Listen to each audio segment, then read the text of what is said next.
Muy buenas tardes, tengan todos ustedes bienvenidos hoy a nuestro, a ver si me bajan ahí, eso, gracias. Que Dios los bendiga. Hoy miércoles 26 de agosto, a 5 días de que se acabe el mes y esto va volando. Hay muchas noticias y sobre todo políticas. Acabamos de ver la conferencia de prensa y prepárese porque hoy tenemos política de la que a usted le gusta. Así que muy buenas tardes, prepárese un cafecito, un tecito, unas rosquillitas, unas tortillitas. Así que déjeme darle, voy a sonarme los dedos nuevamente. Híjole, déjeme dar las buenas tardes a mi amigo Alfaro Mejía. Jerry, buenas tardes. ¿Cómo amaneció? Vea qué elegancia, qué estilo. ¿Cómo estamos ahí? Grande, grande. Muy bien. ¿Está estrenando camisa? Gracias, uniforme. No, Memito, ¿qué va? Por usted tengo que estarle repitiendo. ¿No la han traído? Usted no me ha traído. Yo pedí. Usted me tiene totalmente excluido. Vea la diferencia. No, ¿qué diferencia? Hasta planchadita y todo y no es la mía. No ¿Qué se pasó, vale, William? ¿Qué pasó? ¿De por qué no ha llegado ese pedido? No, se vale. No es culpa de don William de Uniformes Quirós. No, por supuesto que no. Es usted que las tiene por ahí escondidas. Yo las pedí, pero por no alguna razón solo llegaron las mías. Bueno, muy buenas tardes. Cuénteme. Memito, ¿usted va a creer que hoy hace 26 años... Hoy hace 26 años. Hoy hace 26 años subí el volcán Arenal. Hace 26 años. Hace 26 años. Pero el volcán Arenal, a ver. Ajá. A prácticamente 100 metros estuve. O sea, al lugar donde es prohibido llegaron. Sí, correcto. Esa es la zona. ¿Cómo se llama eso? El parque. Sí, bueno, yo creo que hice algo incorrecto. No hay duda. Es bien peligroso. Pero lo felicito. No, pero fue a partir de una tragedia. Fue periodístico. Una tragedia que enlutó al país en el vuelo 1644 ya me acuerdo, con sí. 10 personas a bordo. Se estrelló en la cara. Y creo que fue la cara noroeste, creo. Sí. Creo, noreste o noroeste del volcán. Ya me acordé, qué triste. Sí, fue un golpe así. Ajá, sí, el avión pegó así contra el volcán. Me acuerdo del capitán Acevedo, era un muchacho de 20 y algo de años. Qué triste. Usted subió ahí a ver los restos de la aeronave. Me tocó cubrirlo para Repretel. ¿Qué caminada? ¿Cuántos kilómetros hay? Porque usted del carro al volcán. Se lo voy a poner en términos más correctos. Hace 26 kilos, multiplicado por 2, subí el volcán Arenal. O sea, tenía 50 kilos menos. Más o menos. Bueno, y también era la mitad de su edad. Además, era la mitad de mi edad. Tenía 27 años, creo. Entonces estaba, pero bueno, pochotón, ¿verdad? Ahora estoy más guapo y todo lo que usted quiera, pero pochotón estaba en ese momento, ¿verdad? Físicamente. Sí. Físicamente ahí tandeaba. Físicamente yo era una máquina, la verdad, tengo que decirlo. Hacía mucho ejercicio, jugaba fútbol, corría mucho. Hoy corre mucho, pero no practica ningún deporte. Ni las cortinas corro. No, yo lo veo corriendo, pero trabajando. Un día voy a traerme una foto de cómo salí yo de ese volcán. Salí, pero... Echó al camarógrafo al hombro y lo llevó. Fue las experiencias más duras, de verdad, subirlo. Montaña Virgen. 15 días antes había hecho... Eso fue en invierno, efectivamente. Sí, estaba muy nublado. Eso creo que fue una de las razones del accidente. Sí, dicen las investigaciones posteriores, evidentemente, después del percance, de que el capitán Acevedo con el copiloto intentaron complacer a los turistas y darle vuelta para que pudieran tomar unas fotografías. Se metió en un manto nuboso, perdió el control, perdió la ubicación y ¡pum! Y chocan contra el volcán, exactamente. Bueno. Fue una tragedia, pero me lo está recordando el Facebook, que fue hace exactamente en el año 2000.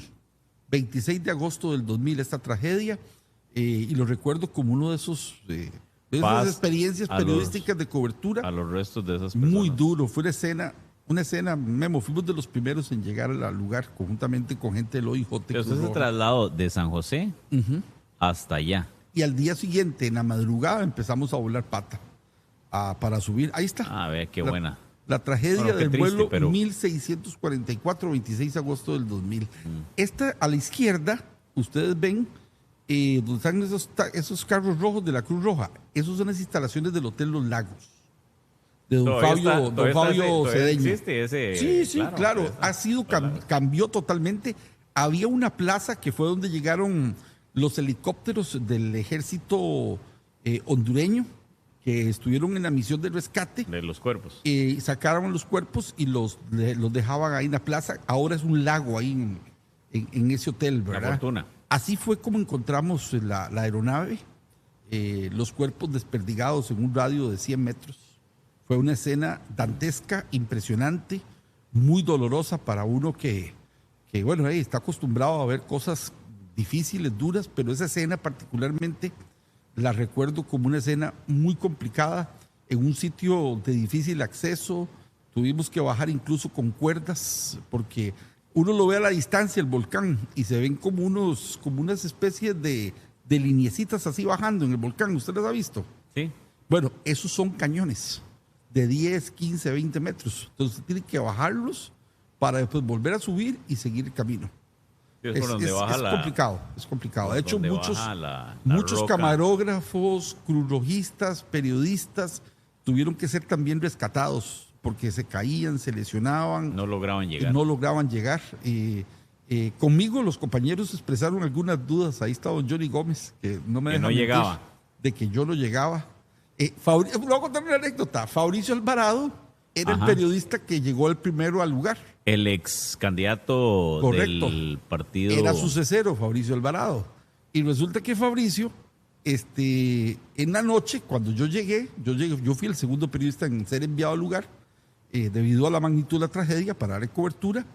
En la noche, mientras cenábamos, determinamos hacer una rifa para ver quién era el periodista que subía y quién era el que se quedaba en la móvil. En ese entonces no había mochilas, no había la IQ, no había nada de eso. Y el internet no era tan accesible. Nada es más, hace 26 años, en el año 2000, apenas estaba entrando la telefonía celular. Sí, ya estaba saliendo la analógica. Exacto. Y entraba Entonces era muy difícil la comunicación. Y recuerdo que entonces todos vacilaban y decían, no, hagan una rifa para ver quién sube. Y se me queda viendo Fabricio Alvarado, que sé que si escucha esta historia lo va a decir. Me dice, Alfaro, suba usted, no es que yo no, Alfaro, solo Alfaro me decía. Alfarito, mándese usted esa subida. Él botó la grupera. Se quitó el tiro y me la tiró a mí. Y entonces yo tuve que subir. Usted con gusto lo hizo. Yo lo hice, sí. Me parece que fue una locura a la época. 15 días antes, reitero, el volcán había hecho erupción y mató a un turista, a una turista norteamericana, una señora, y a un guía turístico. Un guía turístico que andaban en el parque nacional. Ellos andaban en los senderos oficiales, pero el volcán hizo explosión y el agua caliente, por así decirlo, el vapor, el material freático los alcanzó. Y las quemaduras, producto de las quemaduras, fallecieron. Qué triste. Proti, me acuerdo el apellido del... Bueno, era una anécdota nada más para empezar el programa, pero saludos a todos ustedes. Gracias por estar con nosotros.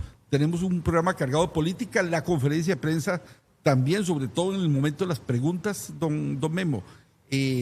Lo que encendió el cotarro, por así decirlo, desde ayer estoy como con muchos términos populares, pero yo hablo como habla la gente también.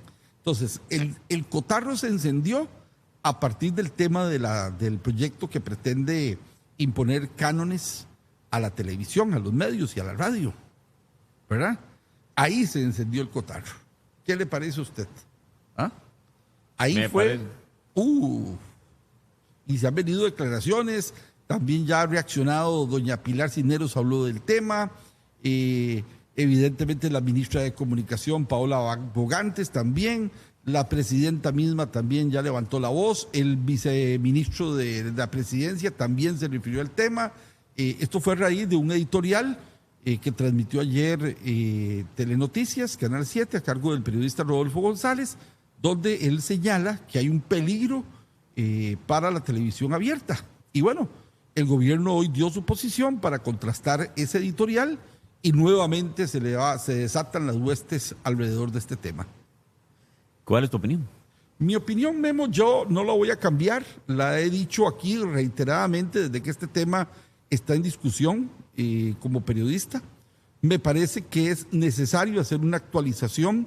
No debemos de perder de vista que las frecuencias son bienes demaniales, son bienes públicos y igual que cualquier otra actividad económica del país, si se están utilizando recursos públicos y bienes públicos, los medios de comunicación no estamos exentos también de pagar lo correcto y lo justo por el uso de estos bienes públicos. Pregúnteme la opinión. Bueno, yo ahora sí, mi opinión como periodista. Lo felicito. Usted bien. Es el empresario, sí, juntamente con don David Peyri. Suéltela. ¿Cuál es la posición de televisión? Mi opinión, y con todo el respeto. O sea, qué barbaridad. Qué barbaridad. Ahí es donde me entran muchas dudas si la Contraloría realmente sirve para algo. ¿Quién es el que permitió que por durante décadas como acaba de explicar usted, una concesión pague montos ridículos? Sí. Recordemos que Canal 7, Canal 6 y las otras frecuencias, nosotros somos pichones, digamos, por decirlo así, tenemos muy poco tiempo en esto. Pero estas empresas tienen décadas y pagando montos ridículos anualmente. Me parece una completa barbaridad de que las autoridades hayan permitido que sea tan ridículo el monto que se paga. Y peor aún, que se quejen de que van a subir el monto, me parece hasta vergonzoso de parte de algunos medios de comunicación decir de que si nos suben, vamos a tener que hacer. Tienen un avión, tienen helicóptero, tienen edificios.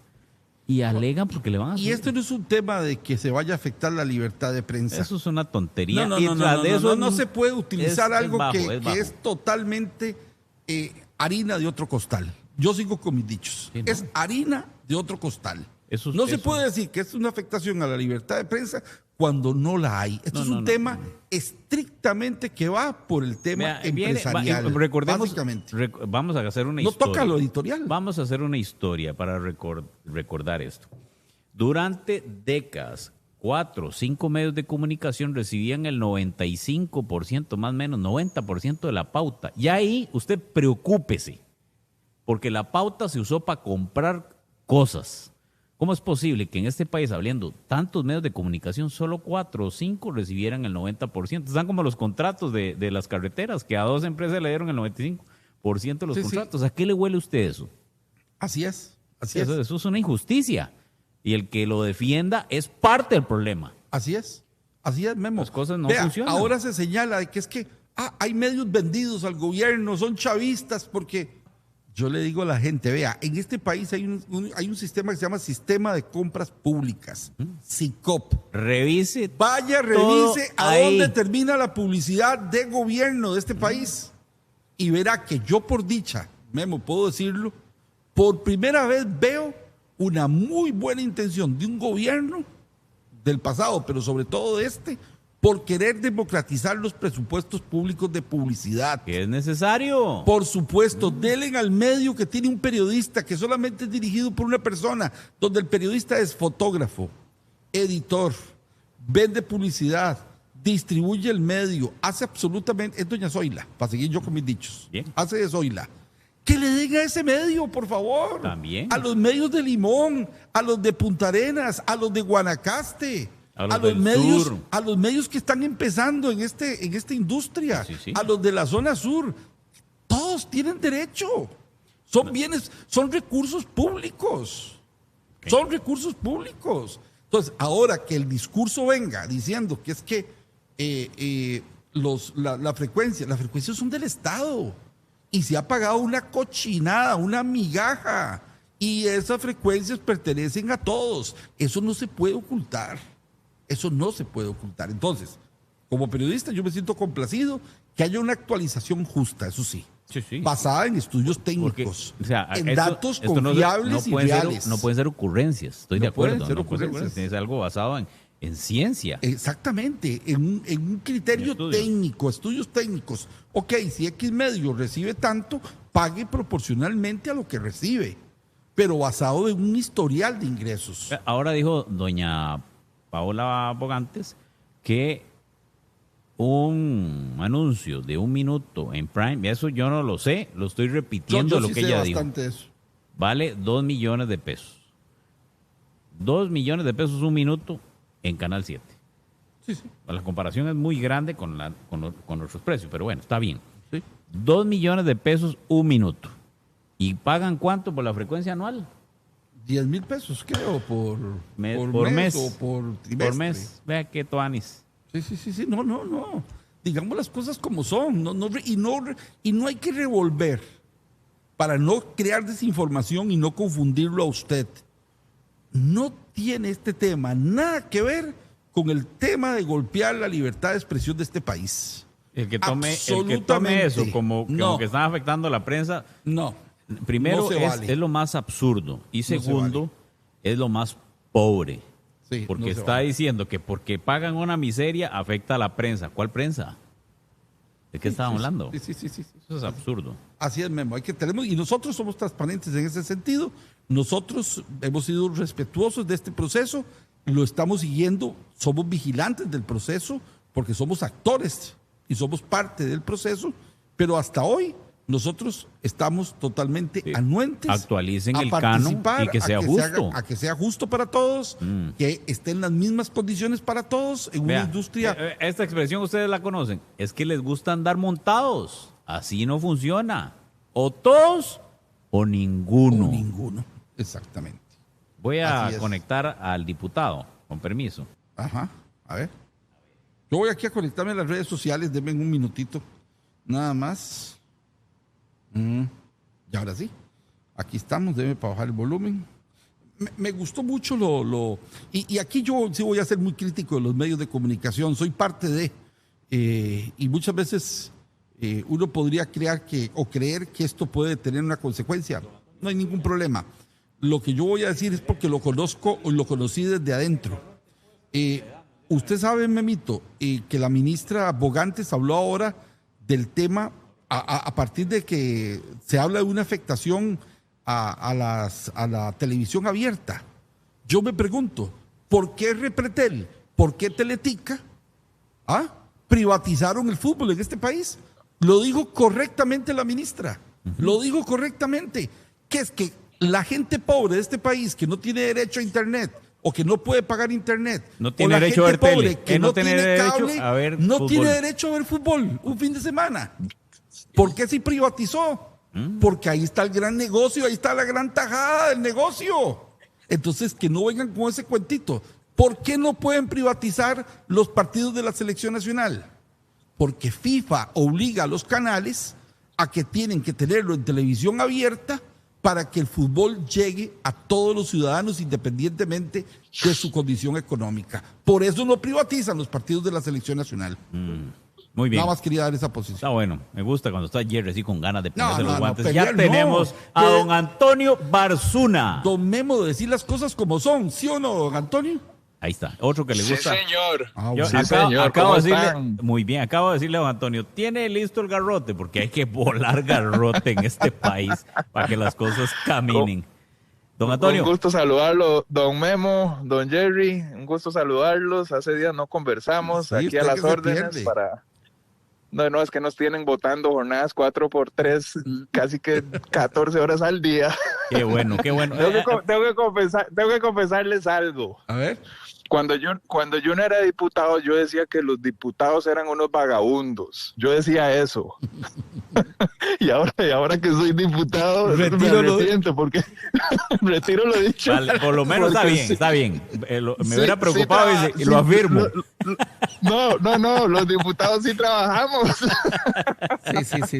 Y usted sabe, decía, esa es la impresión que tiene la gente, pero ya cuando uno viene y se mete aquí, se da cuenta de que sí se trabaja. Es muy desgastante.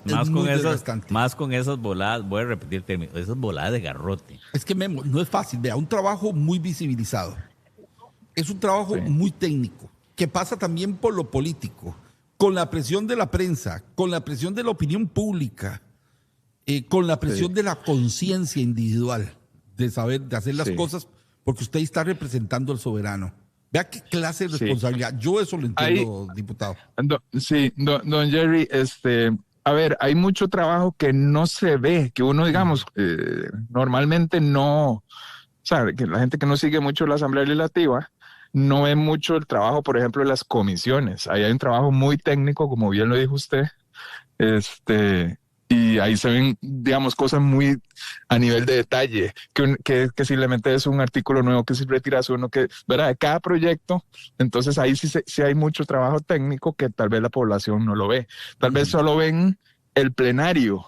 Y el plenario, por ejemplo, en este momento, pues estamos en una situación de sacar todas estas mociones del proyecto de ley de jornadas 4x3 que nos tiene literalmente, estamos trabajando a doble sesión en la mañana, sesión en la tarde, hasta altas horas de la noche en algunos casos para sacar todas estas mociones, pero vamos muy bien, realmente vamos trabajando bastante bien. Ahorita la segunda parte para ustedes que nos acompañan en sus casas y a donde estén, tenemos eso mismo que usted está describiendo, pero lo que tenemos a don Antonio fue de la comisión del día de ayer. En la comisión hubo una comisión muy interesante.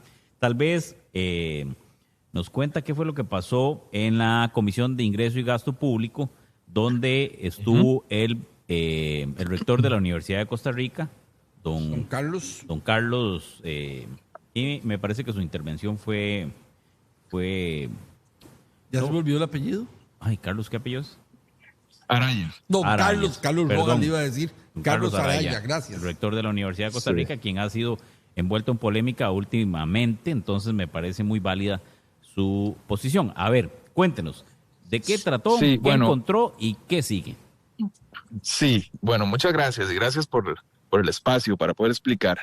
Nosotros aprobamos en la Comisión de Control de Ingreso y Gasto Público, en la cual yo pues soy miembro titular de esa comisión, aprobamos una moción para investigar por los próximos 2 años, o sea, la moción aprobada nos dan 2 años para poder estar detrás de todo el tema del FES, ¿verdad? Que es todo el financiamiento que reciben las universidades públicas, estatales, UCR, UTN, la UNA, UNED, todos para poder nosotros revisar realmente cómo es que se están invirtiendo esos recursos, ¿ok?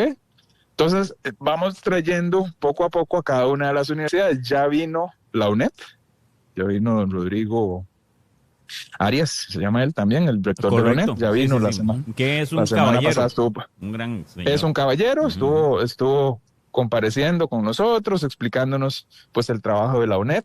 La UNED es una de las universidades que menos recursos recibe del FES, por ejemplo, y aún así han hecho un excelente trabajo. Y el impacto, ayer le tocó el turno, y el impacto que tiene la UNED, ¿verdad?, en la población. Así es. Ayer le tocó el turno a don Carlos Araya, que es el rector de la Universidad de Costa Rica, que es la universidad que se lleva el mayor porcentaje del FES. Entonces, nosotros ahí básicamente lo que andamos buscando, porque así lo estipula la moción que fue aprobada para aperturar esta investigación, es que los recursos realmente se estén invirtiendo como debería ser. Entonces a mí don Jerry, don Memo me va a decir, bueno, ¿cómo deberían de invertirse? Bueno, mi opinión es que la mayor cantidad de recursos debería llegar a los estudiantes, que lleguen becas, que lleguen en desarrollo, por ejemplo, de carreras que tienen una alta demanda, ¿verdad? Y de repente nos damos cuenta, porque también han habido algunas investigaciones de prensa, de ustedes mismos, que han sacado algunas notas, y nos damos cuenta que hay muchos abusos. Ahí hay muchos abusos en salarios, hay abusos en gastos administrativos, y pues la gente se da cuenta de que de repente esos recursos no se están invirtiendo correctamente. Ese es el objetivo, ¿verdad?, de esta moción, de investigar a las universidades estatales en cómo se están distribuyendo, cómo se están gastando, cómo se están invirtiendo esos recursos del FES.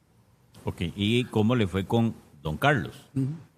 Bueno, yo lo que hice, vamos a ver, yo lo primero que hice fue dolaricé para poder entender mejor las cifras, entonces más fácil en dólares, pasé a dólares, por ejemplo, lo que recibe la Universidad de Costa Rica. Voy a redondearlo. Vamos a estar hablando de 1.300 millones de dólares va a recibir la Universidad de Costa Rica del FES. 1.300 millones de dólares. Si lo dolarizamos. Solo la Universidad de Costa Rica. Ahí estoy redondeándolo, sí. Ahí estoy redondeándolo, ¿verdad?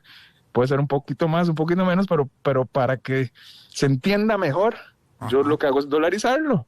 De ahí, el 86%, digamos que 1.100 millones de dólares se van gastos administrativos. 1.100 millones de dólares al año. En gastos administrativos, o sea, en pura burocracia.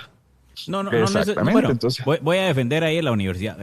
Los gastos administrativos se refiere a salarios y todo, sí. Y servicios profesionales, y todo esto que tiene que ver con de hecho, don Carlos, yo le hago esa pregunta, don Memo, ayer, y él explica ahí en la comparecencia que efectivamente ahí hay mucho tema de salario de profesores, hay costos administrativos, planilla, etcétera. Ahí digamos que ahí entra todo, excepto lo que va para becas de estudiantes. Entonces, ¿qué es lo que al final de cuentas a nosotros nos interesa? Que se canalice esos recursos a los estudiantes, es lo que nosotros andamos, primero, visibilizando cómo se está gastando, y segundo, al final de esta investigación, poder nosotros incluso hasta recomendar cómo consideramos que debería de invertirse esos recursos para que les llegue a los estudiantes. Eso es lo que nosotros queremos, incidir en esa línea. Y ahí vamos a ir llamando pues a todos los rectores. Han venido solo 2, como les decía, y vamos a seguir avanzando. Yo le pregunté a don Carlos Araya ayer, por ejemplo, sobre gastos que ellos tienen, todos los ticos nos dimos cuenta cómo gastan dinero, por ejemplo, en cenas, restaurantes, vinos, etcétera. Él explicó ayer, don Carlos, gastos de representación y atención de otros, digamos, colegas rectores de otros países que los visitan, ellos gastan ahí dinero en esas cosas. Es un porcentaje pequeño, como lo explicó ayer don Carlos, pero eso sí genera mucho ruido, porque la gente dice, bueno, pero entonces se están gastando dineros en atender gente, en gastos que de repente la gente pues no los acepta, ¿verdad? Y no están llegando a estudiantes. Entonces estamos visibilizando. Cuente. Es que usted ya está muy político, don Antonio. Me extraña. Le dije que saque el garrote. Bueno, vamos a ver, cuente la historia. Cuente la historia. Él explicó. Vamos a ver, siempre le damos unos minutos al compareciente al inicio para que pueda pues explicar un poco la situación, y él explica que hay un porcentaje pequeño que se destina pues a gastos de este tipo, restaurantes, cenas, vinos, etcétera. Aquí no tenemos ningún reparo para contar. Vamos a ver. Que ha salido en la prensa cuando en estaba investigaciones. estos 2 muchachos, don Coqui, ¿cómo se llama? ¿Qué apellido Coqui? Obando y Douglas Sánchez, en el canal OPA, hicieron un reportaje respecto a ¿cómo se llama? Al rector de la universidad, y encontraron y sacaron un montón de facturas y recuerdos, si me equivoco usted me corrige, había unas facturas del Novillo Alegre por una cena ahí, vino y carne, y se dieron una... Está bonito, correcto. Mientras que sea plata propia, pero se bailaron como 500 o 600 mil pesos en una cena porque era un tema ahí... Para atender a una delegación de una universidad extranjera. Eso... Ayer se lo pregunté yo, 818,000 colones en 3... Entonces, que eso es correcto en el mundo privado. Eso es muy correcto. Y así es como se hacen los negocios. En el mundo muy privado, donde las empresas costean esto. Pero en el mundo público, esto es inmoral, esto es indecente, esto es una barbaridad, de un abuso de un rector, porque si usted tiene estudiantes que no tienen ni para pagar el bus, ¿cómo putas, perdón la expresión, va a tomar... Adelante, no hay problema. Va a tomar una posición para ir a darnos un gran festín? O sea, ¿me entiendes? Es que eso es odioso, eso es irresponsable, eso da asco. Por Dios. Ahora vamos sí, a ver, Antonio, adelante. Vamos a ver, el mandato que tiene la Comisión de Control de Ingreso y Gasto Público aquí en la Asamblea Legislativa es precisamente eso, son recursos públicos, y ahí es donde nosotros pues tenemos las herramientas adecuadas para poder investigar, para poder pedir información, que muchas veces, como bien dice usted, de repente a un periodista le cuesta un poco más llegarle a cierta información que nosotros por medio de la comisión podemos llegarle. Entonces, precisamente, Memo y don Jerry, eso es lo que estamos haciendo, utilizando, digamos, en el buen sentido de la palabra, el mandato que tiene esa comisión para poder realmente visibilizar cómo es que se están gastando los recursos de todos los costarricenses. Eso es lo que estamos haciendo. Con un afán muy simple, queremos que la mayor cantidad de recursos le llegue a los estudiantes, en el caso de esta moción, de esta investigación de estas universidades estatales. Eso es lo que andamos buscando. Y también un tema de rendición de cuentas. Porque aquí, muchas veces, los funcionarios no rinden cuentas. Y eso hay que corregirlo. Y en todas las instituciones, a todo nivel, incluso nosotros como diputados. Por ejemplo, ha estado saliendo en estos días el tema de la gasolina que se gastan los diputados. Eso hay que revisarlo. Hay que ponerle controles. Y de una vez, como voy, porque leñazo puede que le pega a otro. ¿Cómo está usted con ese gasto? A ver. Bueno, en el último que a mí me pasaron, que sacó la prensa, yo salgo en cero. Pero lo felicito. Lo felicito. Bueno, creo que sí he pasado un par de facturas chiquitillas. Creo que he pasado como una. Pues yo creo que he pasado un par de facturas chiquitillas, pero les voy a explicar una cosa. Vamos a ver. Ok. Si nosotros estamos aquí sesionando todos los días, porque realmente lo estamos haciendo, y a doble sesión, es decir, literalmente estamos aquí metidos en el plenario sesionando todos los días. Entonces, ¿cómo me voy a gastar yo miles de colones en gasolina si mi carro está parqueado aquí en el parqueo de la Asamblea Legislativa? Es que aunque yo ande dándole vueltas a la sabana toda la madrugada, no me voy a gastar la gasolina del mes, porque no puedo, aunque quiera.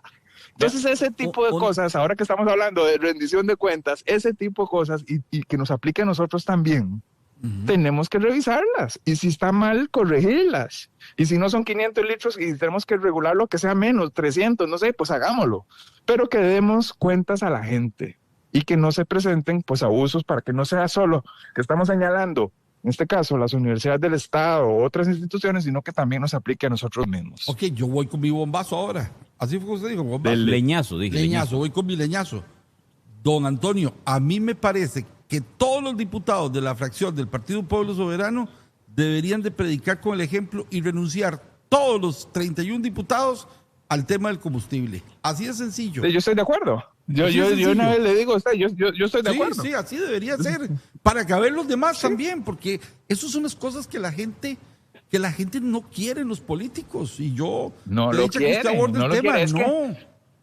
es que no hay forma alguna de gastarse esa cantidad de litros de gasolina. No existe forma alguna. Bueno, tendría que andar uno toda la madrugada. No, o sea, tendría que andar toda la madrugada dando vueltas en el carro, ir al autódromo La Guásima y pasar todo el domingo dando vueltas. Haga la relación. Usted que está en su casa, vamos a ver, vea que las matemáticas no mienten. Agarre un carro, Memo, y váyase para el autódromo La Guásima. Usemos Antonio Barça un ejemplo. Yo vivo en Escazú. Yo vivo ahí en Huachipelín, detrás de Multiplaza. Ahí vivo yo, un condominio. Muy bien. Yo estoy a... ¿Qué serán? ¿Cuántos kilómetros pueden haber, don Jerry? 20 kilómetros. 20 kilómetros de mi lugar de trabajo, que es aquí en la Asamblea Legislativa. Entonces, son 2 veces que uso el carro, en la pura mañana y ya de noche cuando voy de vuelta. Eso es todo. ¿Sí? Eso es todo. Y eso es lo que hacen, eso es lo que hacen miles de costarricenses. Ahora vamos a ver, para dejar las cosas claras. Sí se busca que los diputados vayan y visiten sus comunidades. Estoy de acuerdo. Y aquí hay muchos diputados que representan comunidades muy alejadas. Entonces, digamos, y que sí están yendo a hacer su trabajo territorial. Entonces, digamos, eso también hay que explicarlo, pero que un diputado de San José, como yo, que yo lo que estoy es viendo temas principalmente a nivel territorial del Cantón Central de San José, Atillo, Pava, La Carpio, La Bruca, Hospital, o sea, es este sector de aquí de San José Centro. ¿Con qué cara Antonio Barzona va a pasar facturas de gasolina de no sé cuántos litros si realmente estoy movilizándome en este sector? No tiene ningún sentido. Y yo creo que ahí pues uno tiene que rendir cuentas en esa línea, con la excepción de aquellos diputados de las zonas alejadas, que sí hay muchos y sí hacen trabajo territorial, por ejemplo, los viernes. Pero ahí es donde voy a interrumpirlo, perdón, don Antonio. Vea, vamos a ver. Sí. Un tanque lleno en un vehículo, digamos, si utilizara gasolina regular, perdón, es de... voy a pedir perdón por las malas palabras, porque eso está mal. Ya me regañaron. Qué bárbaro, vemos. La gasolina regular en este país cuesta 758 colones el litro. Esa es la Plus 91. Sí. Si usted con un tanque lleno, que más o menos un tanque, si no me equivoco, en promedio son los carros grandes de 80 litros, por 700, ¿qué número dije? 714, creo. 758. eso son 60,000 colones. Con esos 60,000 colones mínimo, más o menos, debería recorrer en largas distancias, como usted lo explica, un promedio de 500 kilómetros, digamos. O sea, ¿cuántas veces le damos la vuelta a Costa Rica para gastar 500 litros? Por eso, ahí yo, don Jerry y don Memo, yo coincido en que ahí hay un abuso. O sea, si uno necesita la gasolina para ir a visitar algunas comunidades alejadas, que la pueda usar. O sea, yo estoy de acuerdo. Sí, es un recurso que existe para que el diputado pueda llegar a ciertas comunidades alejadas. Pero si usted realmente no está yendo a lugares muy alejados, como es mi caso, por ser diputado acá, Cantón Central de San José, no tiene ningún sentido que Antonio empiece a pasar facturas de gasolina. Es decir, pero Antonio, o sea, ¿a dónde estás? Si nada más revisen la agenda, el diputado Antonio Barzoni está metido en el plenario votando todos los días. Así es. A todas horas. ¿Sí? Entonces es imposible que yo ande gastando gasolina. Entonces ahí habría, digamos, ¿cómo decirlo? Un portillo para que los diputados tengan que rendir cuentas también. No se vale que nosotros, y volviendo al tema original de esta entrevista, que era la Comisión de Control de Ingresos y Gasto Público, estamos revisando gastos de exceso de estupidez. Tomaron un vino, ¿no?, en un restaurante y nosotros gastándonos de litros de gasolina y no estamos rindiendo cuentas. Exacto, un tema de autoridad moral. Vamos a ver. Eso hay que hacerlo. Otra vez la relación para que usted en su casa quede clarito. Con 500 litros de combustible en la gasolina más cara, que es de 768, alcanza más o menos en promedio para más de 3,000 kilómetros. O sea, ¿en qué momento el viernes, sábado y domingo, yendo 4 veces, hace 3,125 kilómetros una persona? Usted se sienta a hacer los números, don Memo, y no hay forma. Nosotros sí hemos hecho, por ejemplo, algunas sesiones en lugares alejados. Nosotros fuimos a sesionar a Nicoya. Entonces, pues sí, yo usé mi carro, porque yo fui mi carro a Nicoya, y yo sé que otros diputados también lo usan, pero son casos como excepcionales. Vamos a ir a sesionar a Limón.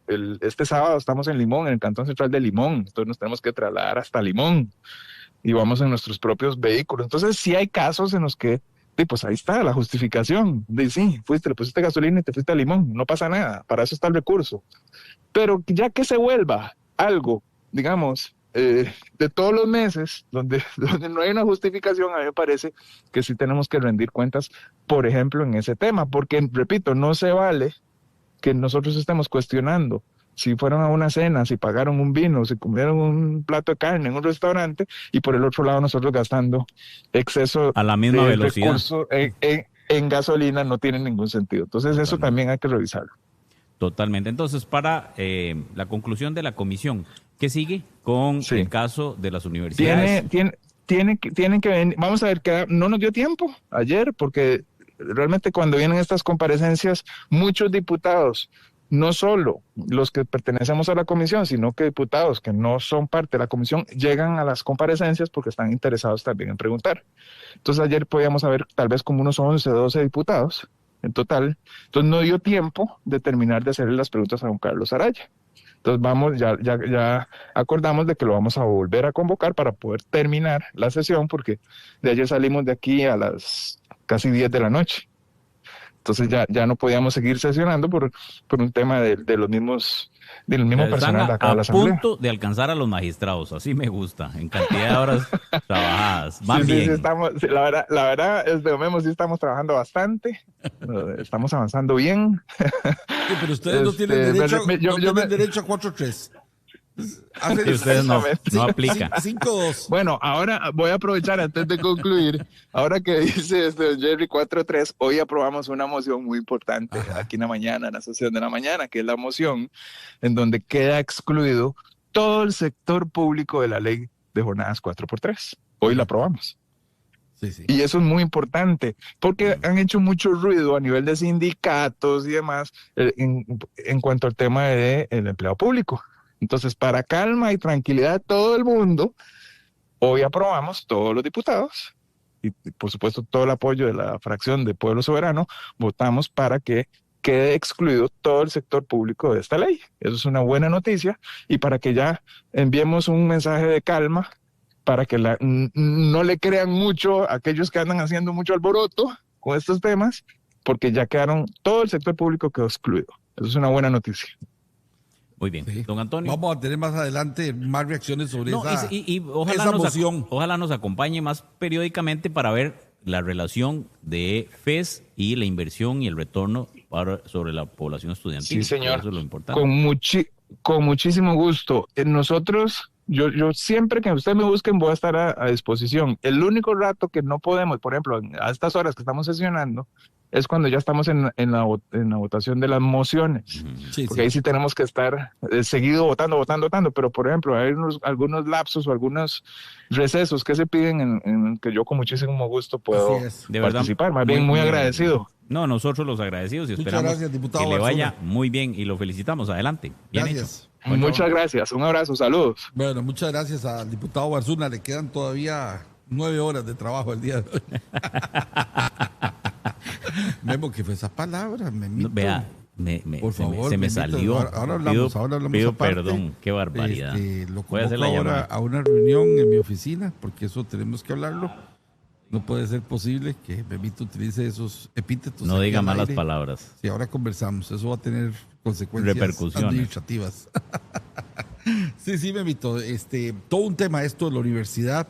Yo pienso que en general la población espera una administración más correcta, un uso de los recursos públicos como tiene que ser.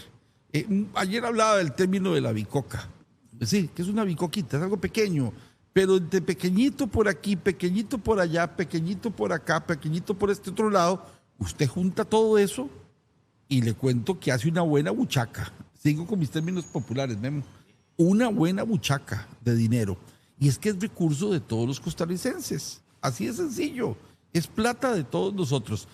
Como nosotros los medios de comunicación también, que pagamos una cochinada. Es cierto, pagamos una cochinada por el uso de las frecuencias.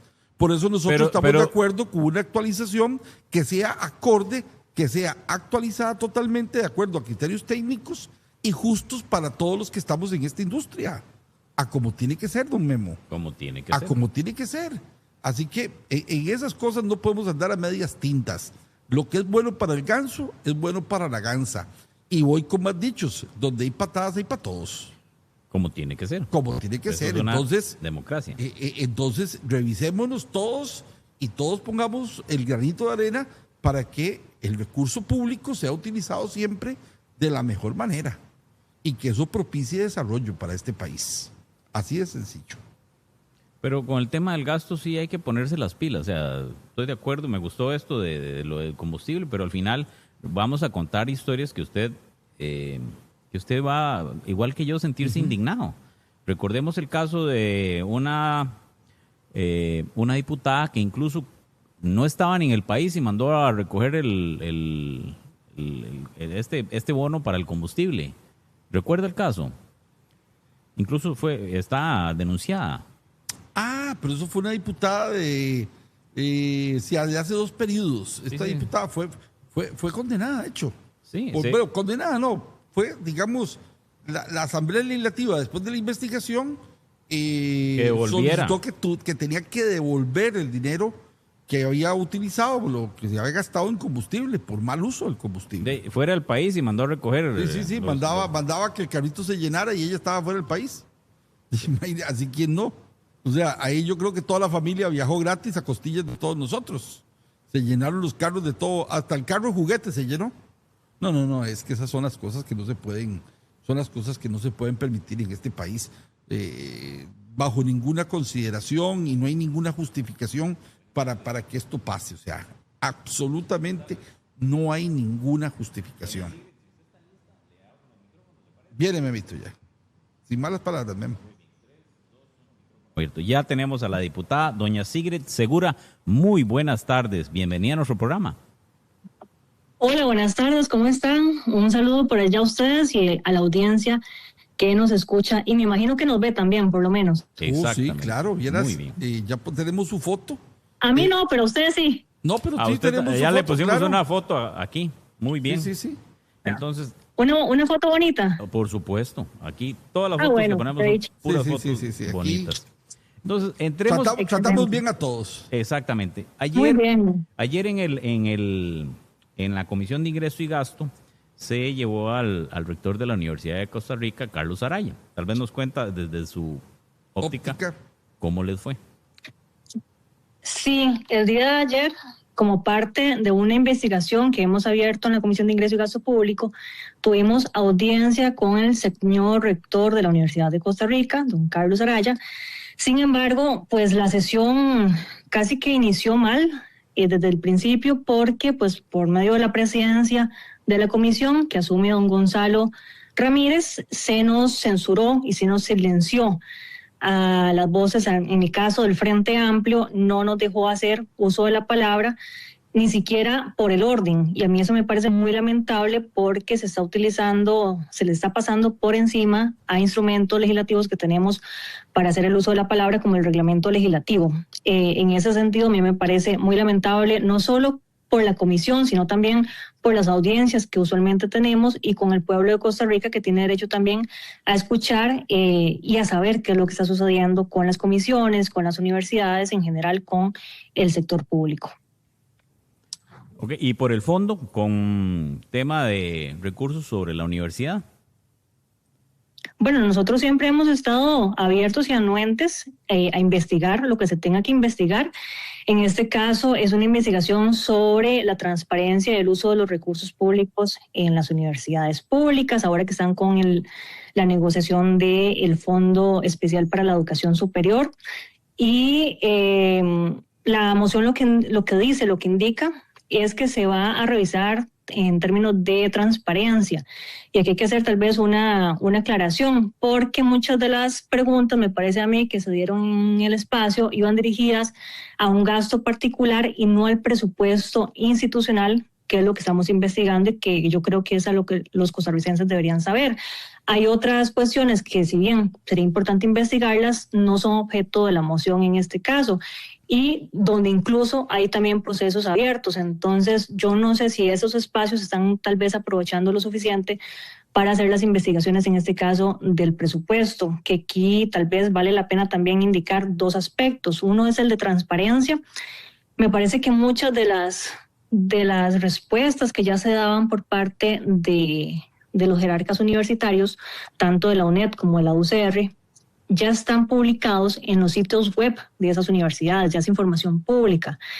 Es decir, no estamos descubriendo el agua tibia, ya la información existe, ya está publicada, incluso ya ha sido también revisada por la propia Contraloría General de la República. Y la otra parte es la de resultados. Tenemos evidencia de los resultados que dan las universidades. Entonces, en este caso, si se cumple con la parte de transparencia y se cumple con la parte de resultados, a mí me preocupa que se esté utilizando un espacio para, de alguna manera, desprestigiar o debilitar la educación superior pública por una riña probablemente personal que tenga Pueblo Soberano con el rector de alguna universidad, y que esto al final termina afectando a los estudiantes, a las becas de esos estudiantes y a la población costarricense. Pero, doña Sigrid, yo creo que incluso tienen objetivos en común. Al final es utilizar bien los recursos, que creo que ese es el objetivo de esa comisión. Entendí. Ese es el objetivo que se puso en la moción. Sin embargo, cuando usted va y revisa las intervenciones de los diputados, al menos algunos de Pueblo Soberano, me da la impresión que van más por el lado de la riña política con el rector, incluso hasta personal puede ser, y no se enfocan en la revisión de lo que estamos hablando, que es el presupuesto universitario, que valga recordar que también tiene autonomía organizativa y demás. Pero ese es el fondo. Yo estoy de acuerdo con que investiguemos el presupuesto, de cómo se gastan los recursos públicos, por supuesto, pero eso no se puede invisibilizado por una riña personal. Ahora el diputado Barzuna nos explicaba que él dolarizó el presupuesto de la UCR y hablaba de un presupuesto de $1.300 millones. Estima él que $1.100 millones se van en gastos administrativos, salarios, compra de insumos, etcétera, etcétera, etcétera. Y que el restante, digamos, es lo que invierte el país en becas. ¿Le parece a usted que eso es una en relación correcta entre becas y gastos administrativos a partir de la totalidad del presupuesto. Gastos operativos, sí, gastos más operativos, que administrativos. Sí, gastos operativos. No deberíamos de invertir eso más bien. Vamos a ver, yo desconozco de dónde saca el diputado Barzuna esos datos que está dolarizando, porque tampoco debería ser de esa manera. Lo que está invirtiendo actualmente los recursos del FES están en el 68.28% para remuneraciones, es decir, los salarios. Y ese porcentaje va a la baja. Hay una tendencia desde el 2022 donde viene disminuyendo ese porcentaje. Y el de becas va aumentando, va de un 12 y ha ido aumentando, ya va por un 13.27%. Aquí hay que dejar claro que tampoco la universidad puede invertir el 100% del presupuesto en becas, porque entonces, ¿quién va a enseñar? Yo no sé si la propuesta de Pueblo Soberano es que entonces todo el 100% sean becas y entonces ¿quién va a enseñar a los estudiantes que de paso tienen un rezago importante debido a la mala gestión del MEP y están llegando a las universidades sin saber leer, escribir o tener comprensión lectora muchas veces? Y son las universidades las que se están encargando de equiparar y de equilibrar esa falta de aprendizaje.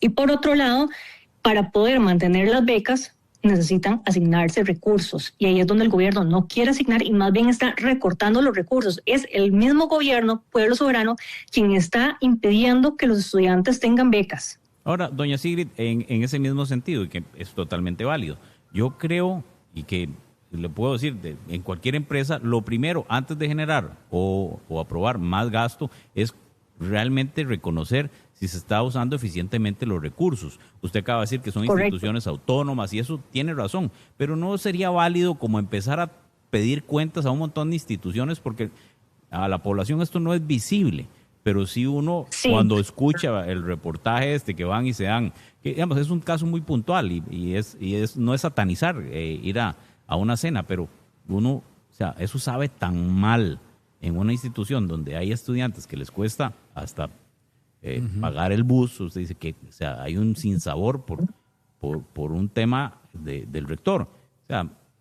creo que el fondo de todo esto es lograr hacer auditorías para determinar si los gastos son eficientes, si el recurso realmente está bien empleado.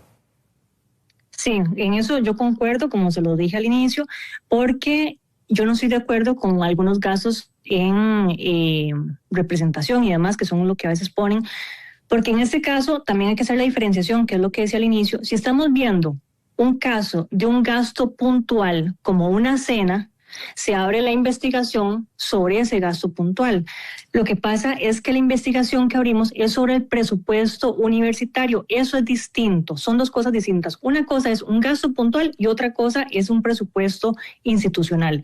En caso de las cenas, yo creo que igualmente podríamos investigar todas las cenas que se tienen los jerarcas. Por ejemplo, el gobierno asignó $30,000 a atender una cena con el dictador Bukele.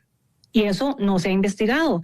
Y aquí también yo concuerdo con que tenemos que seguir investigando el uso de los recursos públicos. Y aquí yo me pregunto por qué la Comisión de Ingreso y Gasto Público, por medio del Pueblo Soberano, no nos ha querido aprobar mociones para investigar, por ejemplo, por qué quitaron a la PSD del aeropuerto Juan Santamaría, por qué quitaron a los guardacostas de Bahía Draque. No nos han dejado investigar eso, y eso es uso de recursos públicos y más sensible aún porque tiene que ver con crimen organizado y narcotráfico, ¿verdad?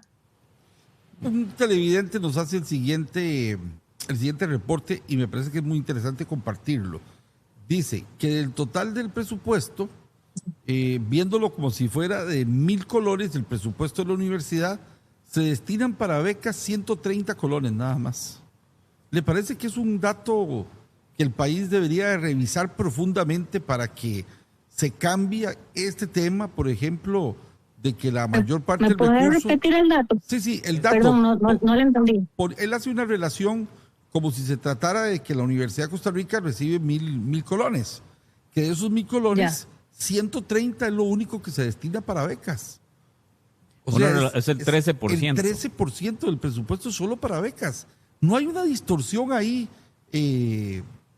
hasta cierto punto hasta odiosa. Pero vamos a ver, y perdón, doña Sigrid, digamos, para aprovechar ahora que estamos hablando de números, el porcentaje es muy importante, pero si el otro 75% o el 85%, 87% está bien gastado, estamos con salarios competitivos, no hay abusos, no hay personas que están ganando 3 o 4 veces más de lo que ganarían en el sector, en su homólogo, en otra institución. O sea, hay muchas cosas que se pueden revisar. El tema salarial, por ejemplo, en CAPS, la institución, ahora, la comisión. Si quiero tal vez dejar claro que no es que el 87% se está gastando en salarios, ¿verdad? No. Es básicamente era el 87% en gasto total, gastos de operación. Incluye salarios, evidentemente. Entonces, la pregunta es puntual. ¿Cuándo la comisión tendría el desglose de gastos para poder tener esas comparaciones, esos análisis? ¿Ustedes ya tienen esa información? Yo tengo varios desgloses. Bueno, aquí tengo uno general, en alguna carpeta tengo también ya el más específico que ahí viene, son varias páginas, ¿verdad? ¿De dónde lo saca? O sea, la institución se los dio a ustedes y dice, mire, esto está auditado. No, la misma universidad publica los datos de manera abierta. Pero son datos auditados. Sí, porque la misma Contraloría, además, recordemos que tiene una función también de fiscalización en este tema.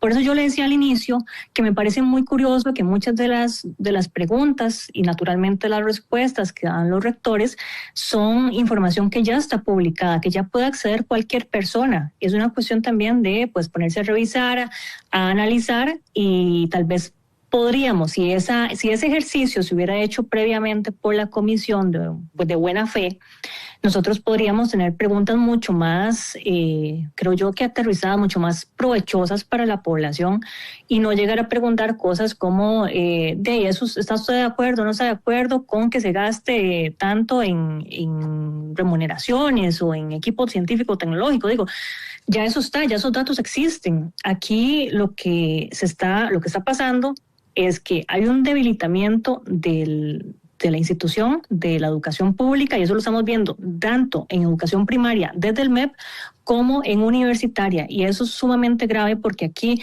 he escuchado varias veces a don Nogui decir que le importa a la juventud y que los trabajos para la juventud, y cómo va a llegar a tener esa juventud trabajo si no tiene educación. La mayoría, más del 90% de los graduados de la Universidad de Costa Rica, por ejemplo, tienen trabajo remunerado en sedes incluso alejadas, como una como la de Golfito, donde la gente tiene probablemente menos oportunidades. Ahí el 91% de los estudiantes de la sede de Golfito, 91% tiene beca 5, que es la beca máxima que da la universidad. Uh-huh. Lo cual la universidad está haciendo una labor también de entrar donde el Estado no está entrando. Pero voy a darle otro dato interesante. Hay 50,000 estudiantes en quintos años promedio. De esos 50,000, apenas 23,000 tienen acceso a las universidades públicas. El resto de los 27,000 tienen que buscar universidades privadas. Muchas de estos 27,000 ni siquiera tienen recursos para pagar una universidad. Estamos de acuerdo que los números Eso es un gran dato, porque si no se aumenta el presupuesto, la universidad no puede abrir más cupos. Más bien tienen que reducirlos. Pero antes de exactamente aumentar presupuestos uno empieza de adentro hacia afuera. ¿Qué podemos hacer para ser más eficiente con los recursos que ya están? Porque la realidad del país es que no hay fondos, no hay de dónde coger más plata para asignar más dinero. Es lo que hacemos todos los que administramos la responsabilidad de un hogar. Vemos y establecemos prioridades. Estoy de acuerdo y está bien, hay que pedir más plata, pero ¿de dónde se genera? ¿De dónde están los fondos? ¿Cómo generar más? Aquí hay un tema de prioridades, ¿verdad? Y es la asignación del presupuesto. Yo ya de eso lo he dicho también varias veces en el plenario, y es que un gobierno demuestra qué le importa en la asignación del presupuesto. No es en conferencias de prensa donde se demuestra, no es en el plan de gobierno, se demuestra. Pero para usted, ¿cuál es la repartición del presupuesto? ¿Cuál es la prioridad, doña Siri, para usted? ¿Cuál es la prioridad? Porque todo es prioridad en este país. Dígame, ¿cuál cosa no es necesaria del presupuesto? Yo no hubiera hecho, por ejemplo, un contrato con Open English con esa cantidad de plata que están metiéndole. Hay muchos contratos aquí que se deberían investigar, el del polígrafo, por ejemplo. ¿Usted no invertiría en que la gente aprenda inglés, aunque no pueda ir a la universidad? No, por supuesto que tienen que aprender inglés, pero entonces, Open English no tiene ninguna garantía de aprendizaje de inglés. Y no lo digo yo, eso está documentado. Hay que evaluar. Además, ¿por qué no se pone una evaluación para ver cómo sale la gente después de ese programa? Deberían hacerlo. Y eso es parte, para eso los diputados pueden llamar a cuenta. Los diputados pueden llamar a cuentas. Vamos a ver los resultados de este plan. Y si no están dando resultados, pues tienen la habilidad. Lamentablemente, Aquí no podemos llamar a cuentas porque Pueblo Soberano no nos permite llamar a cuentas. Aquí hemos intentado llamar a cuentas varias veces al ministro de Seguridad, al exministro de Seguridad, a la presidenta de la República, al ministro de Hacienda, al ministro de Justicia. No nos aprueban ninguna investigación. Aquí lo que está pasando es una censura, un intento de silenciar las voces para investigar la plata de la gente. Y se andan investigando unas cenas que yo estoy de acuerdo con que se investiguen, pero no puede ser lo único que se investigue en ese país. Bueno, está pasando mucho. Eso no es una investigación, eso salió en un medio de comunicación que alguien, o sea, no hay una investigación como tal. Eso fue un medio periodístico el que encontró, creo que fue OPA, que fue el que hizo la investigación y sacó esto a la luz. Eso no es resultado de una investigación. Lo de la cena. Lo de la cena. La famosa cena que se le señala a don Carlos Araya y que gastó. Está bien que se investigue. Yo no tengo problema con que se investigue. Por eso el problema aquí es que no podemos investigar solo eso. No, el punto es eso. No se está investigando aún nada porque no se han hecho auditorías internas en la universidad. Y dice, mire, se puede mejorar el gasto en A, B, C. O sea, hay estudios de la parte financiera que pueden determinar cómo gastar mejor la plata. Eso es parte de lo que podría determinar la comisión. Sin embargo, si usted ve las intervenciones de los compañeros de Pueblo Soberano, particularmente de don Gonzalo, al finalizar la intervención, la comisión ya hace un juicio. Ya hay un adelanto de criterio absoluto y se ve la fe, digamos, de esa comisión, la intención de esa investigación.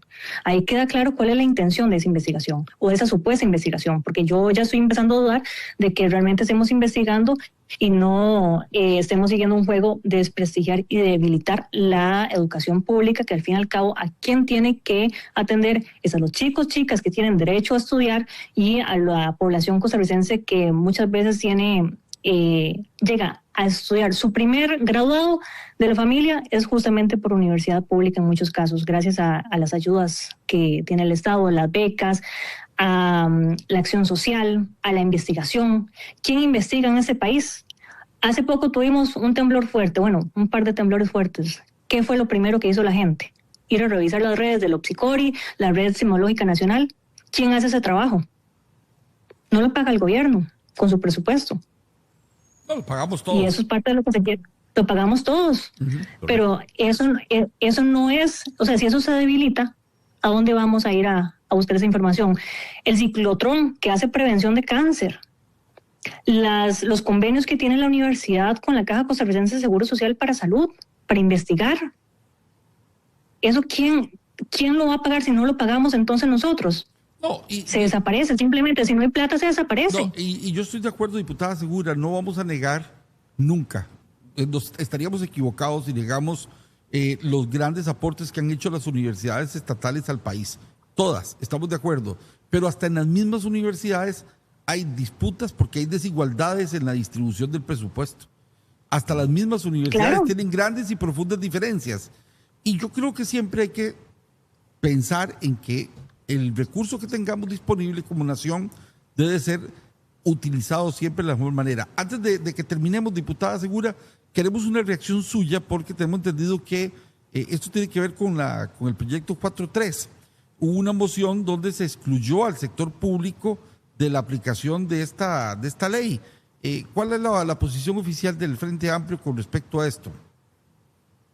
De que ya estaba excluido. Esa moción no tenía ningún sentido. Sí, desde el principio el proyecto de ley nunca contempló el sector público. No, estamos claros, pero se puso una moción para dejarlo, no sé si mejor establecido o clarificarlo de alguna manera de que esto no tiene afectación sobre ningún funcionario público. No, aquí lo que está quedando claro es que sí hay una afectación al sector privado. Eso tiene que quedar muy claro. A quienes está afectando ese proyecto de ley es al sector privado. Están poniendo jornadas esclavizantes de 12 horas sin pago de horas extra. Es un retroceso en materia laboral. Eso básicamente es legalizar la esclavitud en Costa Rica. Aquí hubo sangre hace muchos años para tener un código de trabajo, para tener derechos laborales. Y eso es lo que se están trayendo abajo. Y aquí empiezan a decir, Pueblo Soberano, que le interesan los jóvenes no tienen trabajo. En la tasa de desempleo juvenil ha venido aumentando con los años y ahora con esto lo que van a tener son trabajos precarizados. Ya los jóvenes ni siquiera tienen plata para comprar una casa, para comprar un carro, para tener una vida digna. Y eso debería avergonzarnos como sociedad. Deberíamos darle mejores condiciones a las juventudes y no poner jornadas de 12 horas esclavizantes. Porque aquí el que quiere trabajar 12 horas, adelante, pero que se le pague como se le tiene que pagar. Bien, diputada Segura, muchas gracias por participar en nuestro programa el día de hoy. Le agradecemos muchísimo. Muchas gracias a ustedes. Un abrazote. Que estén bien. Muy amable. Que tenga una linda y provechosa tarde, diputada Sigrid Segura, del Partido Frente Amplio. Bueno, todo es un tema, ¿verdad? Que genera polémica. Memo, por cierto, no habíamos comentado la tragedia que está viviendo Nepal en este momento, ¿verdad? Lo de Nepal hoy fue sencillamente dramático, ¿verdad? Ahora vamos a dedicarle unos minutitos para mostrar algunos videos de lo que pasó en Nepal, pero que hay miles de personas desaparecidas. Yo creo que estamos llegando ya a las 1,000 personas desaparecidas. Diría que van a ser más. Sobre todo turistas. Le van a ser más. En la frontera entre Nepal y China, con esta tragedia que es natural, ¿verdad? Ahora lo vamos a comentar un poco más. Ahora, vamos antes de entrar con don Juan Manuel, que aquí lo tengo en línea, para el cierre del Frente Amplio, lo de las jornadas 4x3, que para eso es que vamos a llamar a Juan Manuel. La posición del Frente Amplio es que eso es esclavizante y que es una injusticia retroceder en esto. Ahora, Juan Manuel Quesada, bienvenido a nuestro programa. ¿Por qué no nos explica cómo les ha ido con las jornadas 4x3? Bienvenido a nuestro programa. Muy buenas tardes, Guillermo, y buenas tardes, Jerry. Pura vida, bueno, tengo que empezar diciendo que qué lamentable la posición del Frente Amplio que acaba de escuchar, ¿verdad? Y quiero empezar diciendo que yo creo que no hay dudas, Jerry y Guillermo, de que este proyecto es sumamente importante para el país. En la medida que nosotros podamos regularizar las jornadas 4-3, eso nos va a permitir ser mucho más competitivos y eso nos va a permitir no solo retener empresas que hoy están en el país que requieren este tipo de jornadas, como las que están en zonas francas, sino también poder atraer más inversión, más empresas al país y con eso precisamente poder ofrecerles mejores y más empleo a los costarricenses. Solo como ejemplo, las zonas francas generan a este país más de 200,000 empleos. Guillermo y Jerry, definitivamente esto es importante. Este es un proyecto importante para el país. De verdad que yo no comprendo cómo hay diputados que dicen que esto no es necesario para el país. Mencionar también que esto es un proyecto que lleva más de 20 años en discusión en esta Asamblea Legislativa. El proyecto de ley que ahora se discute fue bombardeado con casi 5,000 mociones, en su mayoría presentadas por el Frente Amplio y por el Partido Liberación Nacional. Y bueno, y ese fue el escenario que nos encontramos nosotros cuando inició esta legislatura.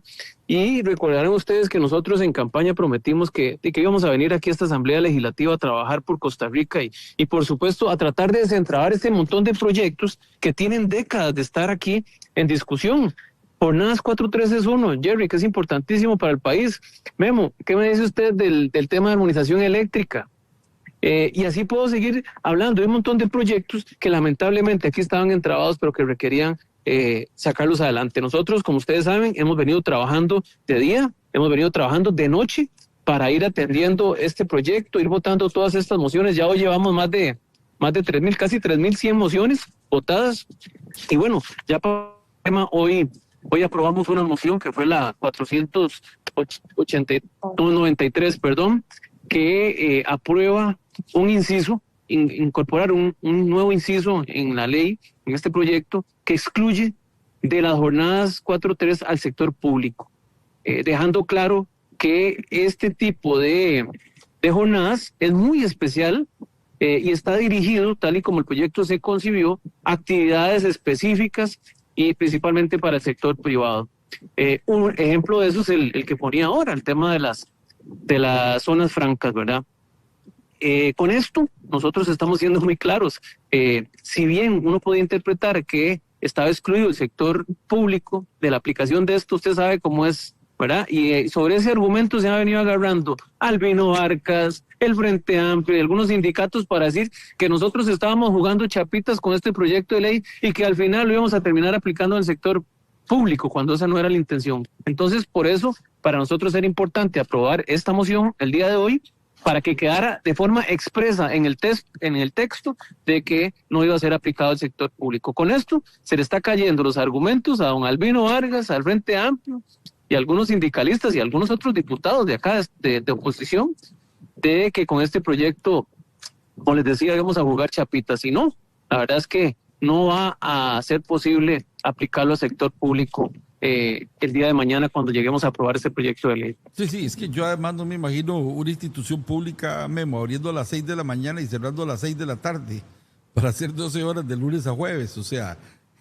ni en ningún lado lo he visto, ni aquí menos, ni en Costa funciona. Rica, ni funcionaría. Eso solo en jornadas, no tiene en ninguna empresas lógica. de 24 horas que tienen una cadena de producción. O sea, con actividades muy específicas, claro. muy específicas. Muy especializadas. Especializadas. Por cierto, Memito y diputado Juan Manuel, que ya lo mencionó ahora, invitamos para este programa a don Albino Vargas, pero don Albino nos dijo, a televisión no le voy a hablar.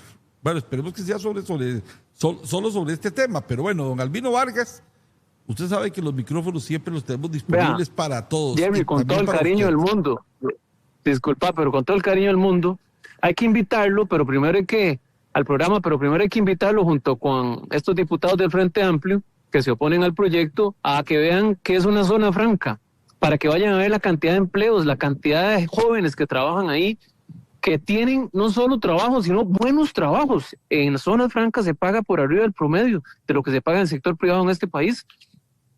¿Por qué quitarle las oportunidades de trabajo a nuestros muchachos? Y también gente grande como nosotros que trabaja también en esas zonas francas. La verdad que yo, discúlpeme, pero yo cada vez que los escucho, yo digo, pucha, ¿será que alguna vez habrán puesto un pie o entenderán cómo es que funcionan estas empresas y el por qué tenemos que estar, digamos, aprobando y regularizando este tipo de jornadas, digamos, excepcionales? Y es sencillo, porque estas empresas son empresas de primer mundo que tienen oficinas en todo el mundo y que nosotros les damos servicios a todas esas empresas que están en diferentes partes del planeta.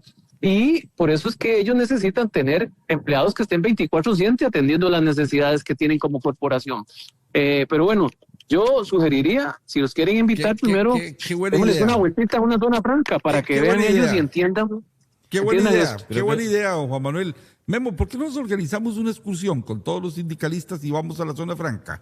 Lo llevamos un día, incluimos unos sanduichitos, café, frutitas, almuerzo. No cambiaría nada. Vamos y volvemos. Eso sí hay que hacerlo en 8 horas, porque si no, después nos acusan de que vamos a explotarlos. No cambiaría mucho. Yo pongo el agua. ¿Usted pone el agua? Bueno, usted fue presidente ejecutivo de la IA. Sí, no, está bien.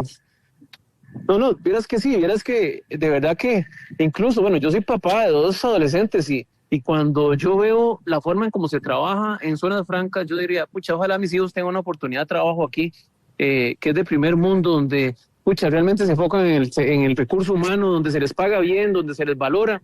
Y yo no entiendo, de verdad, cómo hay diputados que tienen que tomar estas decisiones y se oponen simplemente por revanchismo político, ¿verdad? O filibusterismo, como le hemos venido diciendo nosotros.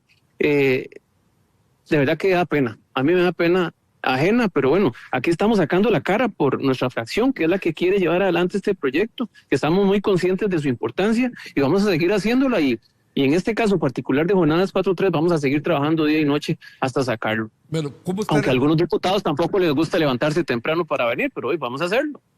O sea, Dios guarde poner jornadas 4-3 en la asamblea, porque no funcionaría. Yo no sé si más de uno faltaría, ¿verdad? Si no pueden llegar ni a las 9. Imagínense. Diputado, ¿cómo está la situación entonces actual del proyecto 4-3? A hoy cómo está? Porque sabemos que están en limpieza de emociones, pero a hoy ¿cómo está la situación? Bueno, hay 2 tipos de mociones que se le presentaron a este proyecto de ley. Son las mociones de fondo, que son 2.500 y resto, esas ya las vimos todas. Y tiene también otro poco más, como 2.000 mociones que son de revisión, que lo que pretenden es que revisemos esas que ya votamos. Eso es simplemente otra estrategia para obstruir y para atrasar la aprobación de proyectos de ley que utiliza Frente Amplio y Liberación Nacional.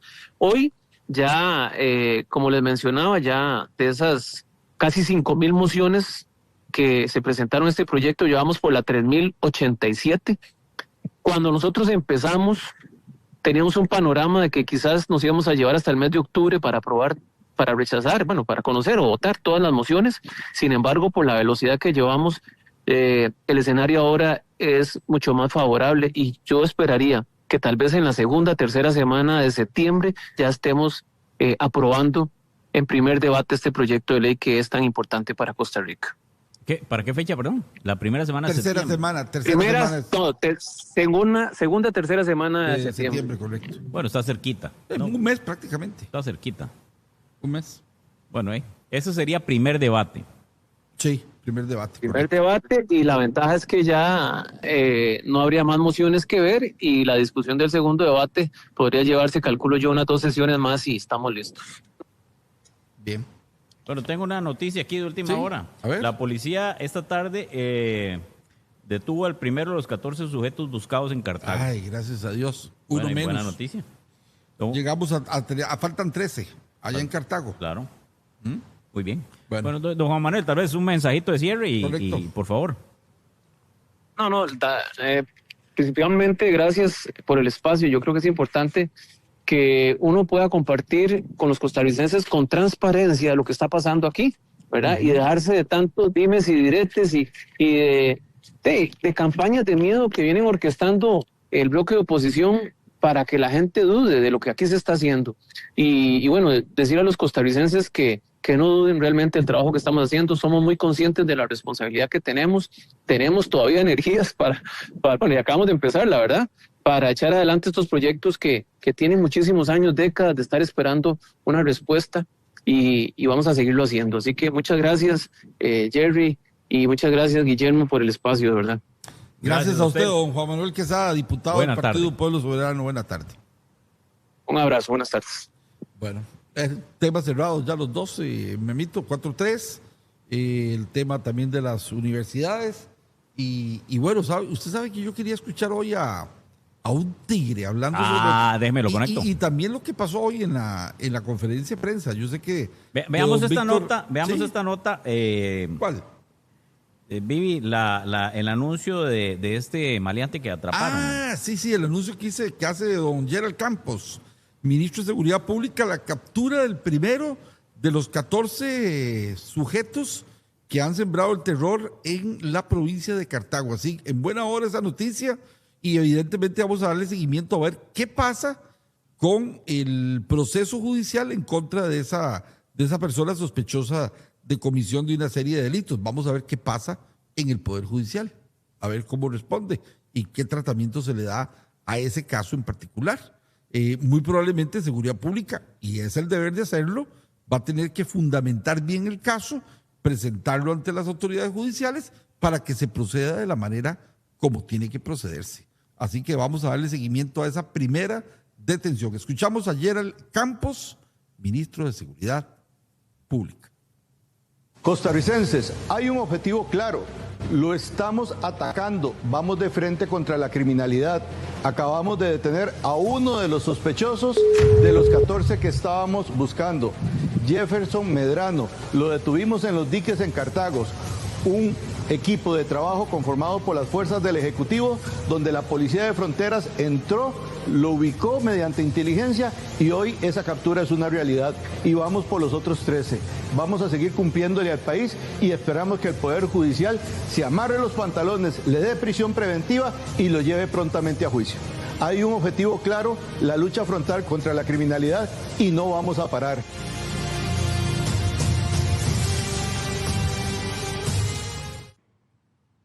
Bueno. Ya estoy por conectar al tigre. Dame un segundito. Vamos a darle, Vivi, tal vez me vamos ayuda. a darle seguimiento a eso.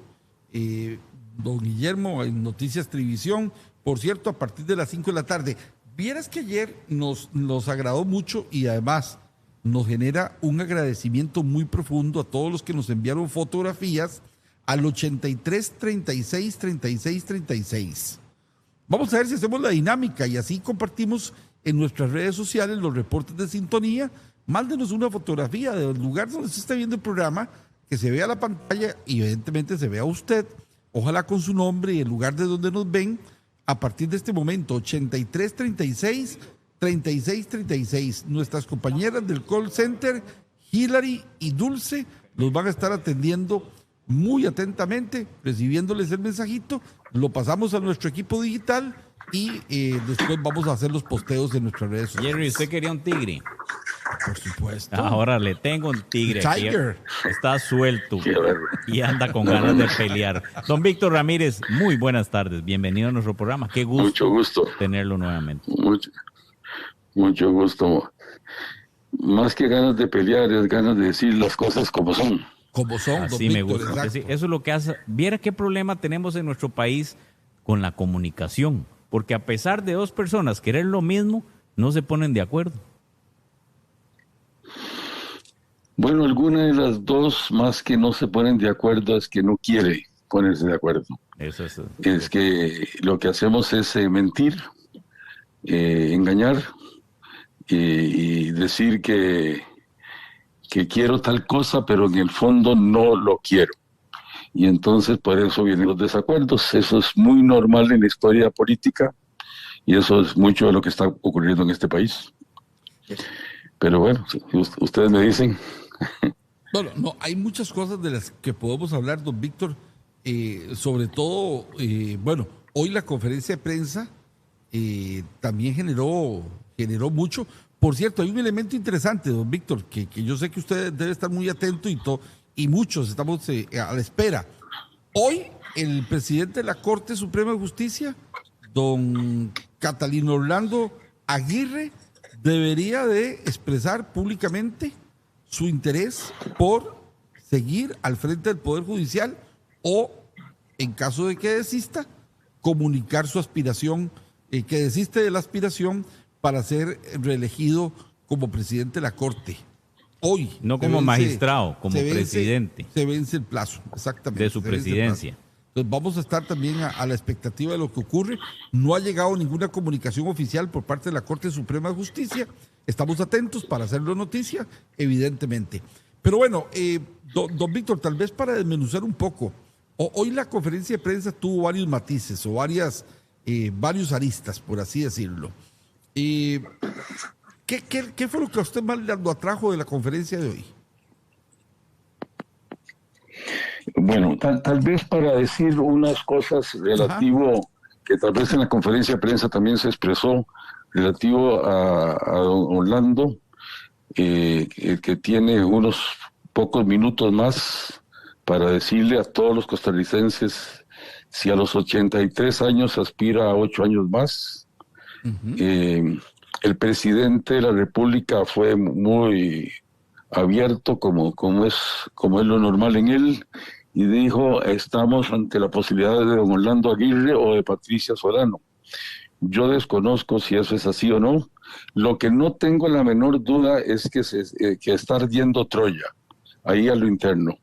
Ellos intentan ocultar, eso es normal, digo, yo no es que estoy en contra de eso, eso es normal, de intentar ocultar las luchas intestinas que inevitablemente tienen que estar dándose a lo interno de la Corte. Grupos distintos de poder, visiones distintas, e intentando que eso pues no salga a la luz pública, que no la conozcan los ciudadanos, pero ahí les aseguro que la cosa está ardiendo y que en buena parte el hecho de que hoy, yo no sabía que era así, que hoy vence el plazo para que don Orlando nos diga a todos los costarricenses si aspira o no a una presidencia, debe ser un juego tremendo de poderes, como es lo normal, y que en estos momentos el momento más cuestionado de la historia de Costa Rica sobre el Poder Judicial tiene que ser que está ardiendo Troya ahí, a lo interno. Y el presidente se expresó con su forma diciendo que entonces estábamos ante esta alternativa y que era entre requete mala y requete peor. Bueno, eso lo terminarán de decir los costarricenses. Las cifras de las encuestas son muy contundentes, como ya lo hemos visto en el programa de ustedes, sobre el Poder Judicial. Cada día más conocimiento a los costarricenses sobre lo que pasa ahí y sobre lo que no pasa. Y este tema de don Orlando, que vence hoy, y de las próximas semanas, de quiénes van a ser los que, si no fuera don Orlando, quién puede ser la persona que salga como posible presidente o presidenta de la Corte, eso va a ser de conocimiento de todos los ciudadanos, van a caer todas las luces sobre esa persona, se va a conocer muchísimo más de lo que antes se conocía. Todas estas cosas, como lo hemos hablado muchas veces, se daban entre corrillos, se daban a escondidas.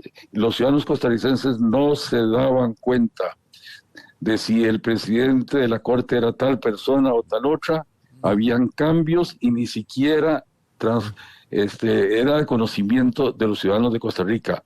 Hoy el mundo es otro y todos vamos a estar muy atentos a que si don Orlando, con sus 83 años, intenta reelegirse para terminar a los 91, si es que Dios le da vida. Sí, esto es importante. Ahora, no, pero yo sí quiero hacer un énfasis en lo que dice don Víctor. Esto ocurría en años anteriores y ni fu ni fa.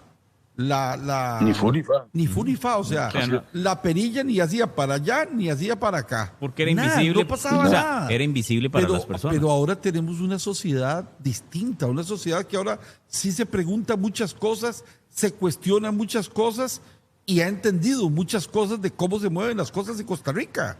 Entonces ahora sí reviste una importancia clave en el funcionamiento institucional de este país. Así es. Ese es el fondo, y repetirlo es bueno. Ese es el fondo del momento en que estamos. Este es un momento para algunos de polarización. En mi criterio eso no es tan cierto, pero no voy a entrar en detalles sobre eso. Pero hay dos visiones, una mayoritaria, definitivamente mayoritaria, que está de acuerdo con los cambios de este país, y otra que es minoritaria, en la que cree que el país está sufriendo problemas con su democracia, con su institucionalidad, con las libertades. En mi criterio eso no es cierto, pero en todo caso, que sea el debate público y que sea la historia en última instancia, que es la gran maestra y la que dice al final de cuentas la gran verdad, la historia. En mi criterio, yo seguro estaré muerto, pero ustedes que son jóvenes van a recordar, como lo he dicho muchas veces, dentro de 20 años, por poner cualquier cifra, dentro de 30 años van a recordar este momento y podrán recordar si yo estaba equivocado, estaba totalmente equivocado y realmente nuestra libertad y nuestra democracia y nuestra institucionalidad estaba en peligro, o no estaba equivocado. Y resulta que los que estaban equivocados eran los que dicen día y noche hasta el día de hoy, lo han dicho por 4 años y medio ya, que el país está al borde, al precipicio de la pérdida de su democracia y su libertad. En mi criterio, eso que acaba de decir Jerry es lo central. Es decir, esto es un país despierto, un país más demócrata que nunca antes en su historia, en donde cada uno de los ciudadanos, o ojalá que la inmensa mayoría de los ciudadanos, son conscientes sobre los temas públicos. Y esa es la esencia de la vida democrática. Y qué dicha que todas estas cosas se juegan hoy, con mayor transparencia, inevitablemente mayor transparencia. No hubieran querido así los señores magistrados, acostumbrados, felices de la vida a estar en su zona de confort, a estar entre 4 paredes. 4 paredes que no sé si ustedes saben, son oficinas enormes. Ajá. Enormes. Probablemente ahí cabría toda Trivisión en alguna de las oficinas. Pisos de mármol y toda la cosa. Uh-huh. Pisos de mármol, baños de mármol, es decir, con muchos beneficios.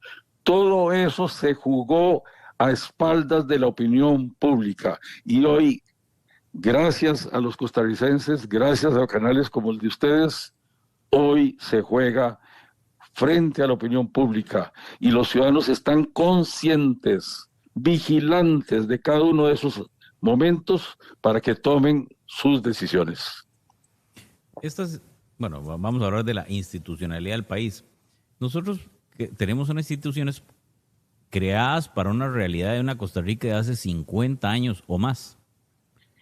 Así es. Hoy tenemos líderes que no están dando la talla, las instituciones muchas colapsadas. El caso del Poder Judicial es el mejor ejemplo, donde la mora judicial se encargó de repartir injusticia en lugar de ser algo práctico y sencillo para llevar justicia pronta y cumplida a las personas. Hoy, ¿qué tiene que cambiar? ¿Son las personas? ¿Son las instituciones? ¿Son la forma de gobernar? ¿Son las leyes? ¿Es el Ejecutivo? ¿Quién va a generar este cambio? Bueno, este cambio, Guillermo, lo está generando, para comenzar, el pueblo costarricense. El pueblo costarricense hace apenas unos pocos meses tomó la decisión de que está a favor del cambio. Aquí siempre hay dos posibilidades en la historia. Básicamente son dos posibilidades: el inmovilismo o el cambio. Es decir, y hay momentos tal vez en que un cierto inmovilismo puede ser conveniente, si las cosas andan bastante bien. Pero en general, sea en Trivisión, sea en una familia, sea en un grupo, en un club deportivo, si no están en constante cambio, si no están cuestionando, criticando, haciendo las cosas distinto, van mal. Eso le pasó a nuestro país por décadas y hoy el pueblo, desde hace varios años, comenzó a despertar y hoy quiere cambio. Entonces, ante su pregunta, Guillermo, ¿requiere cambios de quién? Bueno, requiere cambios de todo, requiere cambios de cúpulas que se enquistaron durante décadas. Es decir, es que ahí están muy claras. Ustedes podrían sacar un día de estos de todos los magistrados cuántos años llevan. Para muestra, el presidente de la Corte, ese es el mejor ejemplo, que está el más fresquito. Ahí es donde yo no entiendo, don Víctor, y tal vez usted me explica, pues yo no lo entiendo, por qué entonces alguna gente habla en este país de dictaduras cuando vemos en la Corte magistrados que se quedan hasta 40 años. Tiene 37 años de ser magistrado. Pues yo no lo entiendo. Entonces. Tiene 39. 39 años de ser magistrado y está diciendo, están atacando la institucionalidad. Exacto, y se habla por otro lado de dictadura. ¿Qué cosas más? Yo no entiendo bueno, ese lenguaje. Es que hay una frase de don Pepe que decía así, dice que para opinar no hay que pagar impuestos. Si todos podemos opinar y no hay que pagar impuestos. Qué bueno. Es decir, nada más hay que abrir la boca y decir lo que sea. La historia humana está repleta de insensateces, de locuras, de mentiras enormes que se dijeron durante siglos o milenios. La esclavitud, la monarquía, el no derecho de las mujeres, etcétera, etcétera. ¿Ya? ¿Cuánta gente expresó cosas que eran totalmente insensatas? Bueno, esa es la historia humana. Entonces, ante su pregunta, Jerry, cuando dices que no entiendo por qué hay personas que dicen, bueno, porque es así, porque para opinar no hay que pagar impuestos, como decía don Pepe. Es decir, nada más hay que abrir la boca y decir lo que sea. Es decir, ¿qué importa si lo que yo digo tiene fundamento con la realidad? Yo digo, yo expreso, lo he expresado ahí muchas veces y lo haré cada vez que pueda, que Costa Rica está viviendo un momento democrático extraordinario. Es decir, donde la libertad de todos los ciudadanos costarricenses es como nunca antes. Y si eso no es democracia, si lo que establece el artículo 28 y 29 de nuestra Constitución, es decir, todas las libertades, lo que se llaman las garantías individuales, se cumplen cabalmente en Costa Rica hoy en cada rincón del país. La libertad de expresarse, la libertad de pensamiento, la libertad de prensa, la libertad de reunión, la libertad de movilizarme dentro del territorio nacional. La libertad de tránsito. La de tránsito, la libertad de salir o entrar al país las veces que quiera. Es decir, todo eso lo vivimos contundentemente los costarricenses. Pero bueno, yo soy bastante expertito en el tema de la democracia y he estado en 4 dictaduras. Es decir, he conocido, no es que he leído, no, es que he estado en 4 dictaduras al propio. Y fascinado de haber estado en 4 dictaduras. Son los regímenes del terror, eso es lo que son. Como aquí los costarricenses no tenemos la menor idea, no entendemos lo que significa estas libertades omnímodas que tenemos todos. Entonces, bueno, de nuevo, ante su pregunta, es que para opinar no hay que pagar impuestos. Entonces hay gente que aún en la circunstancia que vive el país de absoluta libertad de cada uno de los ciudadanos, como lo demostraron el plantón hace poquito, ¿tenía algún temor ahí los ciudadanos? Nadie. Ningún temor a ir a expresar y decir: Chávez borracho, salí de tu despacho, fuera Chávez, etcétera, etcétera. Un distinguidísimo estudiante universitario dijo que era hijo de no sé qué, a la presidenta. Ahí está ese señor. ¿Tiene algún peligro? Ninguno. Pues después de esa vulgaridad, de esa asquerosidad. Profesor universitario, un profesor universitario. Yo creo que ni ha sido sancionado administrativamente. Bueno, ahí vive, tranquilo. Vaya a cualquiera de las dictaduras que yo he conocido a lo largo de la historia. Vaya y diga la 10ª parte de eso, lo meten a la cárcel o lo sacan del país o le pegan un tiro en segundos. Hoy vivimos en democracia pura. Voy a ponerle un ejemplo porque este es bueno. Es interesante. Doña Ofelia Teitelman fue diputada, fue defensora, ¿verdad? Fue ministra, fue defensora de los habitantes, viceministra de Vivienda. 14 años de juicio y después que la metieran un tiempito y después para la casa. Vea, el nivel. Así es. Pero yo sí me acuerdo, don Víctor, y es que yo creo que a veces nosotros somos de mente. Se nos olvida. Se nos olvidan las cosas. Yo estuve en la manifestación fuera de Casa Presidencial de los estudiantes en el gobierno de José María Figueres, 94-98, y fuimos garroteados. Fuimos garroteados porque yo estaba en calidad de periodista, 94. Estaba en medio de la protesta. Creo que era Berrocal, era ministro, ¿no? No recuerdo quién era el ministro de seguridad. Puede ser que sí. No recuerdo, pero se ordenó a la policía ir a garrotear a los maestros. Y yo estaba ahí. Yo me llevé mis garrotazos también. Pero usted está bien, usted está bueno. Bueno, ya son defectos de fábrica, pero es en serio, o sea, yo creo que es importante lo que dice don Víctor. En el plantón no hubo ningún problema de nada, la policía no llegó, se dejó que la gente se manifestara, eso es democracia. No hay pero violencia. Yo recuerdo en el 94-98 garrotearon a los maestros, recuerdo en el gobierno de Carlos Alvarado, se garroteó a los agricultores. Sí. No olvidemos esas cosas. Porque ahora mucha gente es muy fácil llegar y decir, es que Costa Rica está en ciernes de una dictadura. A ver, con ese cuento a otro lado. O hay que tener memoria histórica. Así es, Jerry, muy importante. Por eso es que repetir esto una y mil veces es muy importante. En el 48 a José Figueres, el calderonismo y el comunismo le dijo dictador, fascista, comunista, nazi, etcétera, falangista, etcétera, 1000 veces a Figueres. Es decir, eso se lo aseguro, eso está en la prensa, si usted se va a la prensa, es decir, se lo dijeron 1000 veces. ¿Era correcto? No era correcto. No era correcto. ¿Por qué digo este ejemplo? ¿Por qué pongo este ejemplo? Porque esa es la historia humana. De nuevo, volvamos a la frase de don Pepe.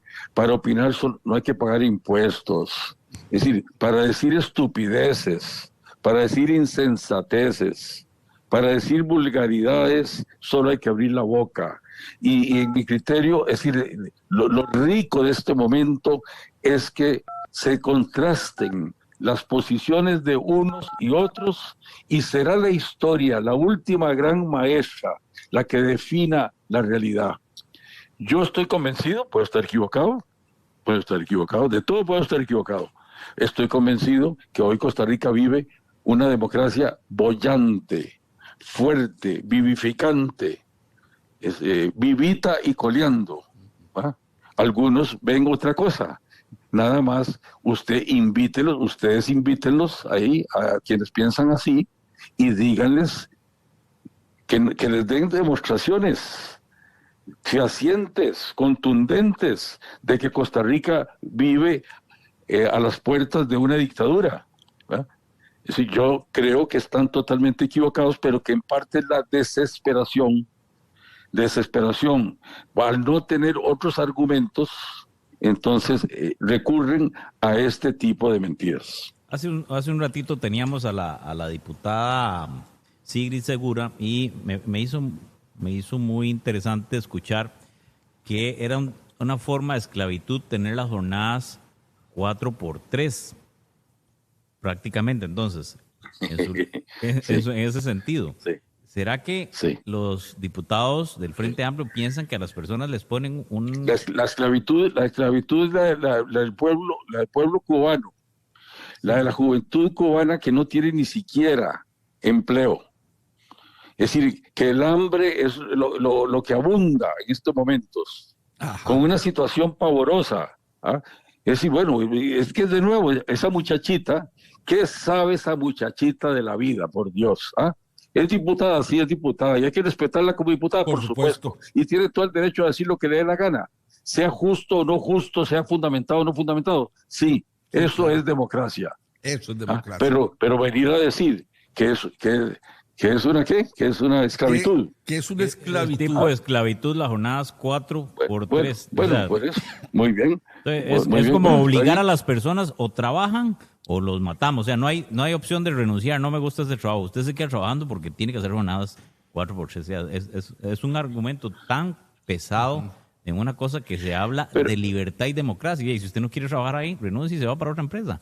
Pero hablar de esclavitud con términos de jornadas 4x3 está demasiado alejado de la realidad. Bueno, por eso, pero es que de eso se trata.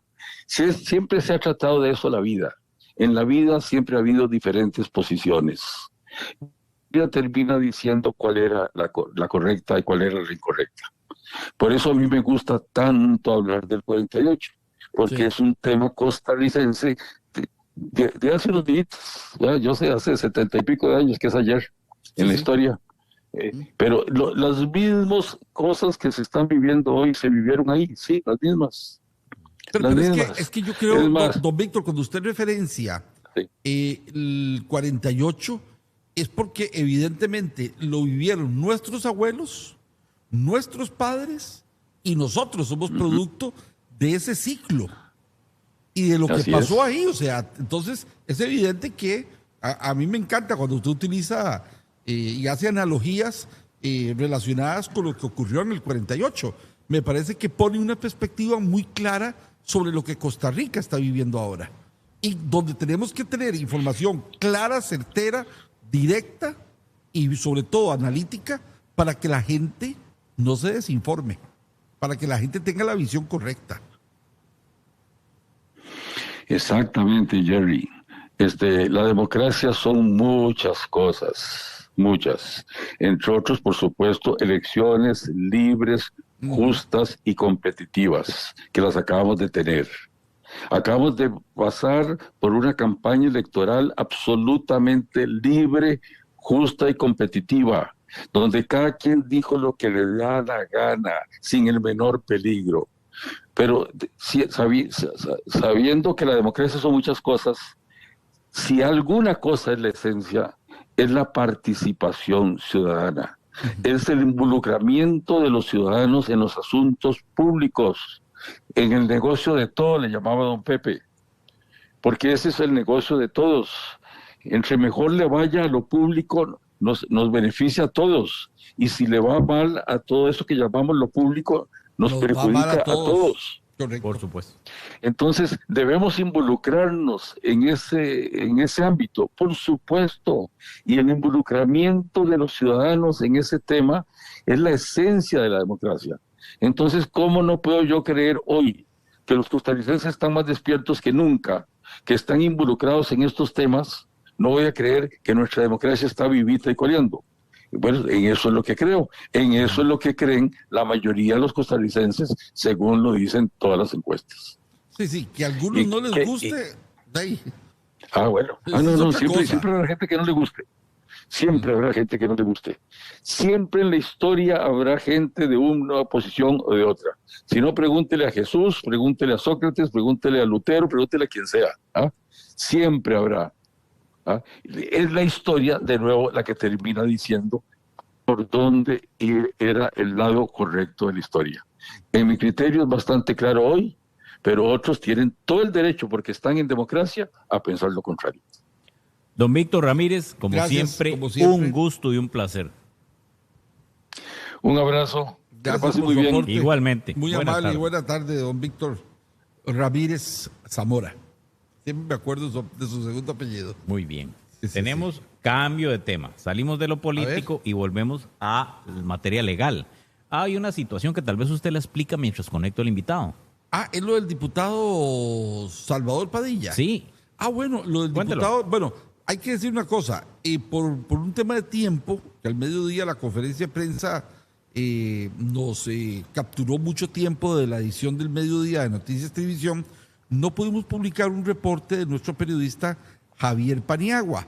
Lo vamos a publicar en la edición que dentro de 13 minutos comienza de Noticias Televisión, el reporte completo de nuestro compañero, el periodista parlamentario Javier Paniagua.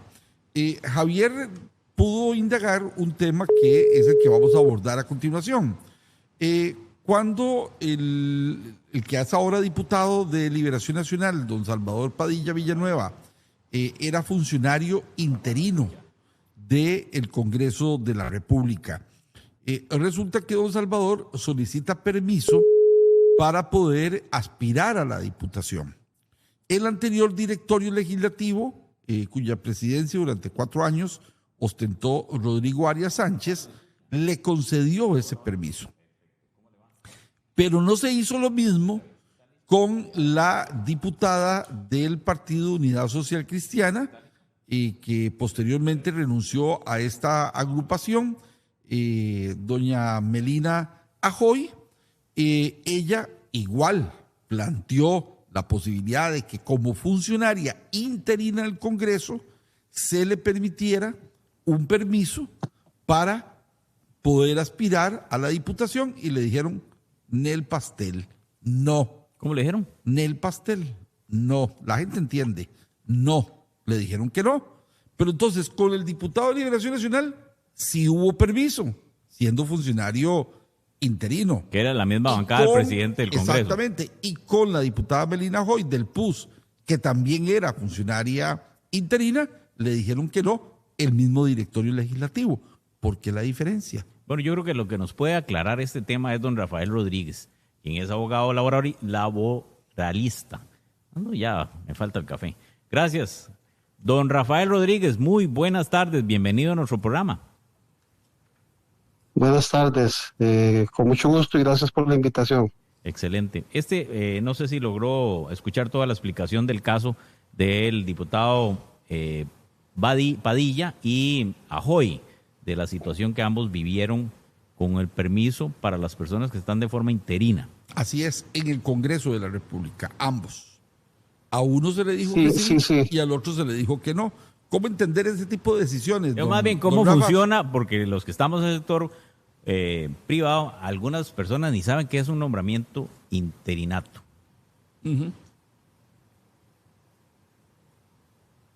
Don Rafael. Hola. Ahí estamos. Sí, señor, mire. Ahora sí, adelante. Sí.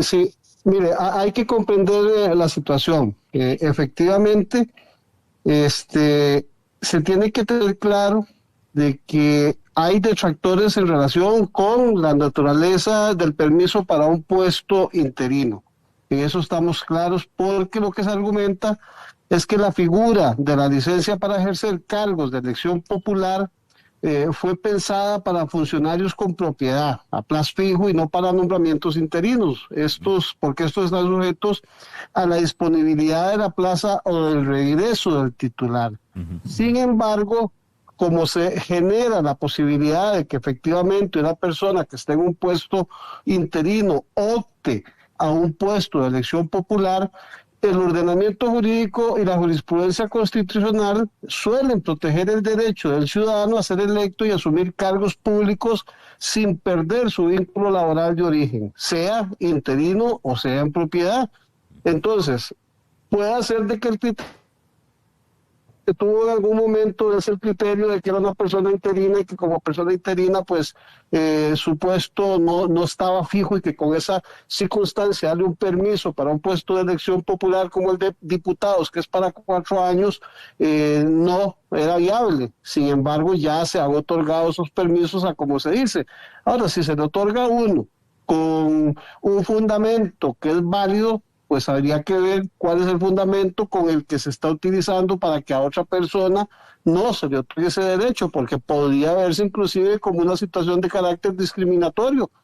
Aquí la ciudadanía tiene que tener claro que la situación en relación con el puesto interino se tiene que considerar desde un punto de vista de que la naturaleza del interinazgo tiene un origen otorgado en reserva y mantiene su condición temporal. Esto quiere decir que puede darse la conclusión del puesto interino porque se den las razones que la ley permite para ello, como es que se haga un concurso de la plaza o que el que estaba de propietario en esa plaza llegue, y ahí se acabó el trabajo de quien estaba cumpliendo ese interinazgo, aunque tuviera inclusive ese permiso sin goce de salario para ir al puesto de elección popular. Yo tengo una pregunta, vamos a ver, y disculpe mi ignorancia. Un nombramiento interino normalmente está dado por una franja de tiempo. Digamos, a usted le dicen, no es de forma indefinida que usted está nombrado en un nombramiento de forma interina. Le dice, empieza hoy y el 15 del siguiente mes se vence su nombramiento.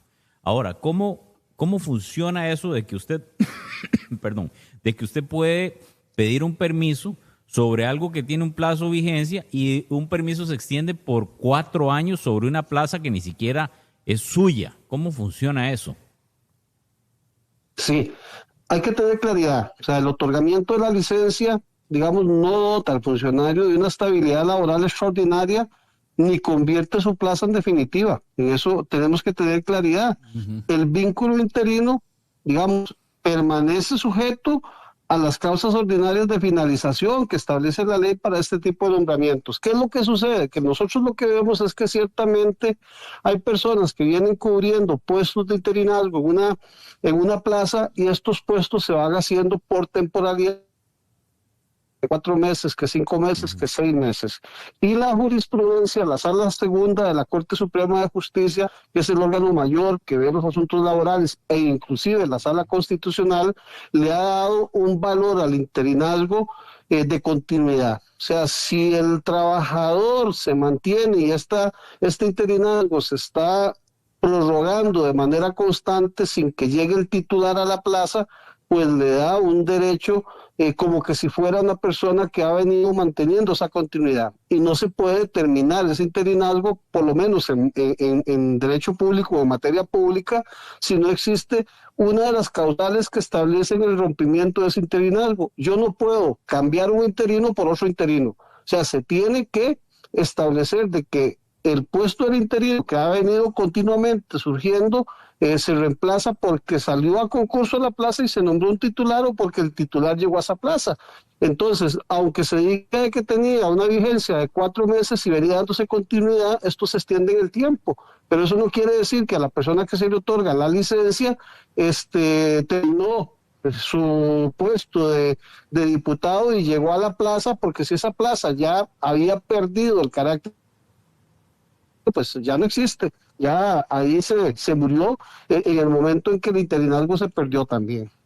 Sí, no quieren ningún derecho, porque yo no logro entender. Si a usted le dice va a ser diputado, evidentemente no va a estar por 4 años. ¿Para qué le van a extender un permiso sobre alguien que está en una plaza que tiene no tiene lógica? No, y que tiene una franja de tiempo útil.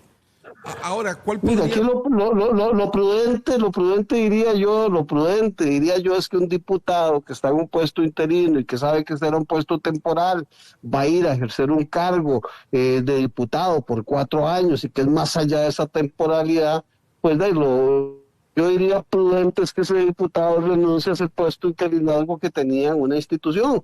Yo no renuncio si soy en propiedad, tengo ese derecho a que me den ese permiso sin goce de salario que la ley me permite, pero dentro de un interinazgo, a sabiendas de que puede generarse efectivamente el fenecimiento de ese interinazgo, pues yo voy sobre esa expectativa, pero lo lógico es que esta persona por sí mismo renuncia a su puesto, ahora pide el permiso y si el permiso se le otorgan, pues ahí está. En el tanto, el puesto de interinazgo se mantenga vigente para él también. Ese es el punto. Digamos que termine el periodo del diputado Padilla y dice, bueno, hey, devuélvanme a mi plaza, pero esa plaza está ocupada. O sea, eso no le da un derecho sobre la plaza. ¿O cómo funciona esto?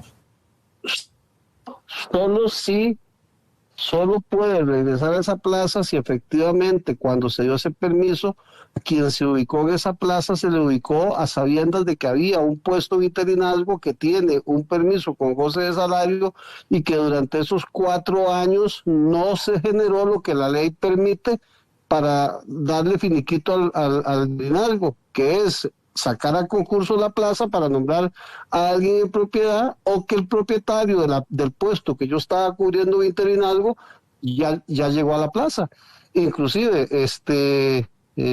si la Asamblea Legislativa, si era un puesto de la Asamblea Legislativa y era un puesto de interinazgo y no había un titular y ese titular ya fue nombrado en otro lugar, la Asamblea Legislativa puede sacar a concurso la plaza, aunque existiera ese permiso con goce de salario para quien estaba cubriendo interinamente.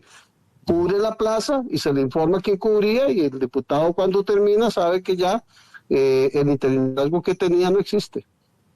Sí, no le daría un derecho sobre la plaza. Simplemente usted saca el concurso, pone a alguien en esa plaza y el permiso se desaparece. Exactamente. Se acaba. Sí, el puesto de origen otorgado en reserva mantiene su condición temporal. Eso hay que tenerlo claro. Sí. Y ese interinazgo puede darse por concluido en cualquier momento si se cumplen las condiciones legales previstas, como la llegada del titular, la reestructuración del puesto o la realización de un concurso externo. Totalmente de acuerdo. En materia de laboral, ya todo está escrito. ¿Usted cree que no hay vacíos en la ley, que esto no se malinterprete o podría alguien hacerse una carta a la medida y después regresa a una institución así porque tiene buenas patas? No, mire, la normativa es cambiante y ciertamente hay interpretaciones que dan diferentes entes.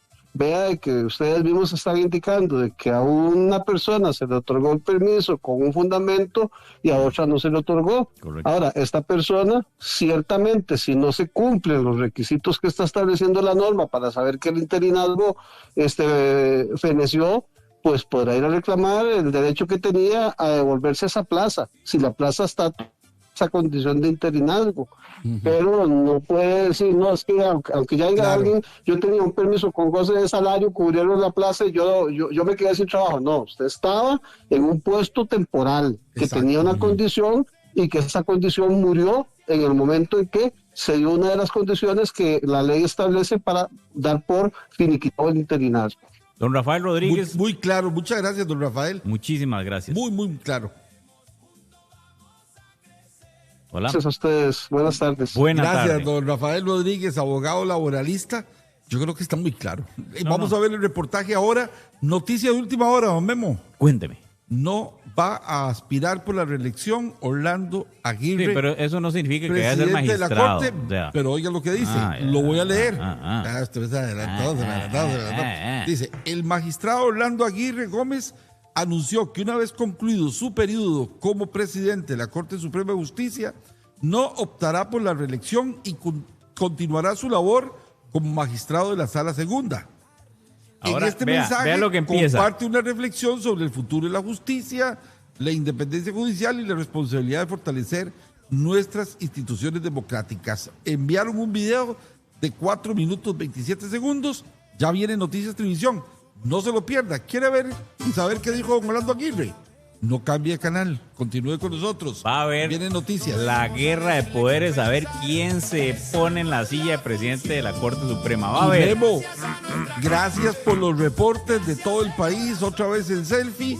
Vaya a las redes sociales. Los que nos están enviando las fotos, ahí vamos a colocarlas en las redes sociales. Gracias de todo corazón. Que Dios los bendiga. Dios los bendiga. Muchas gracias. Nos vemos mañana.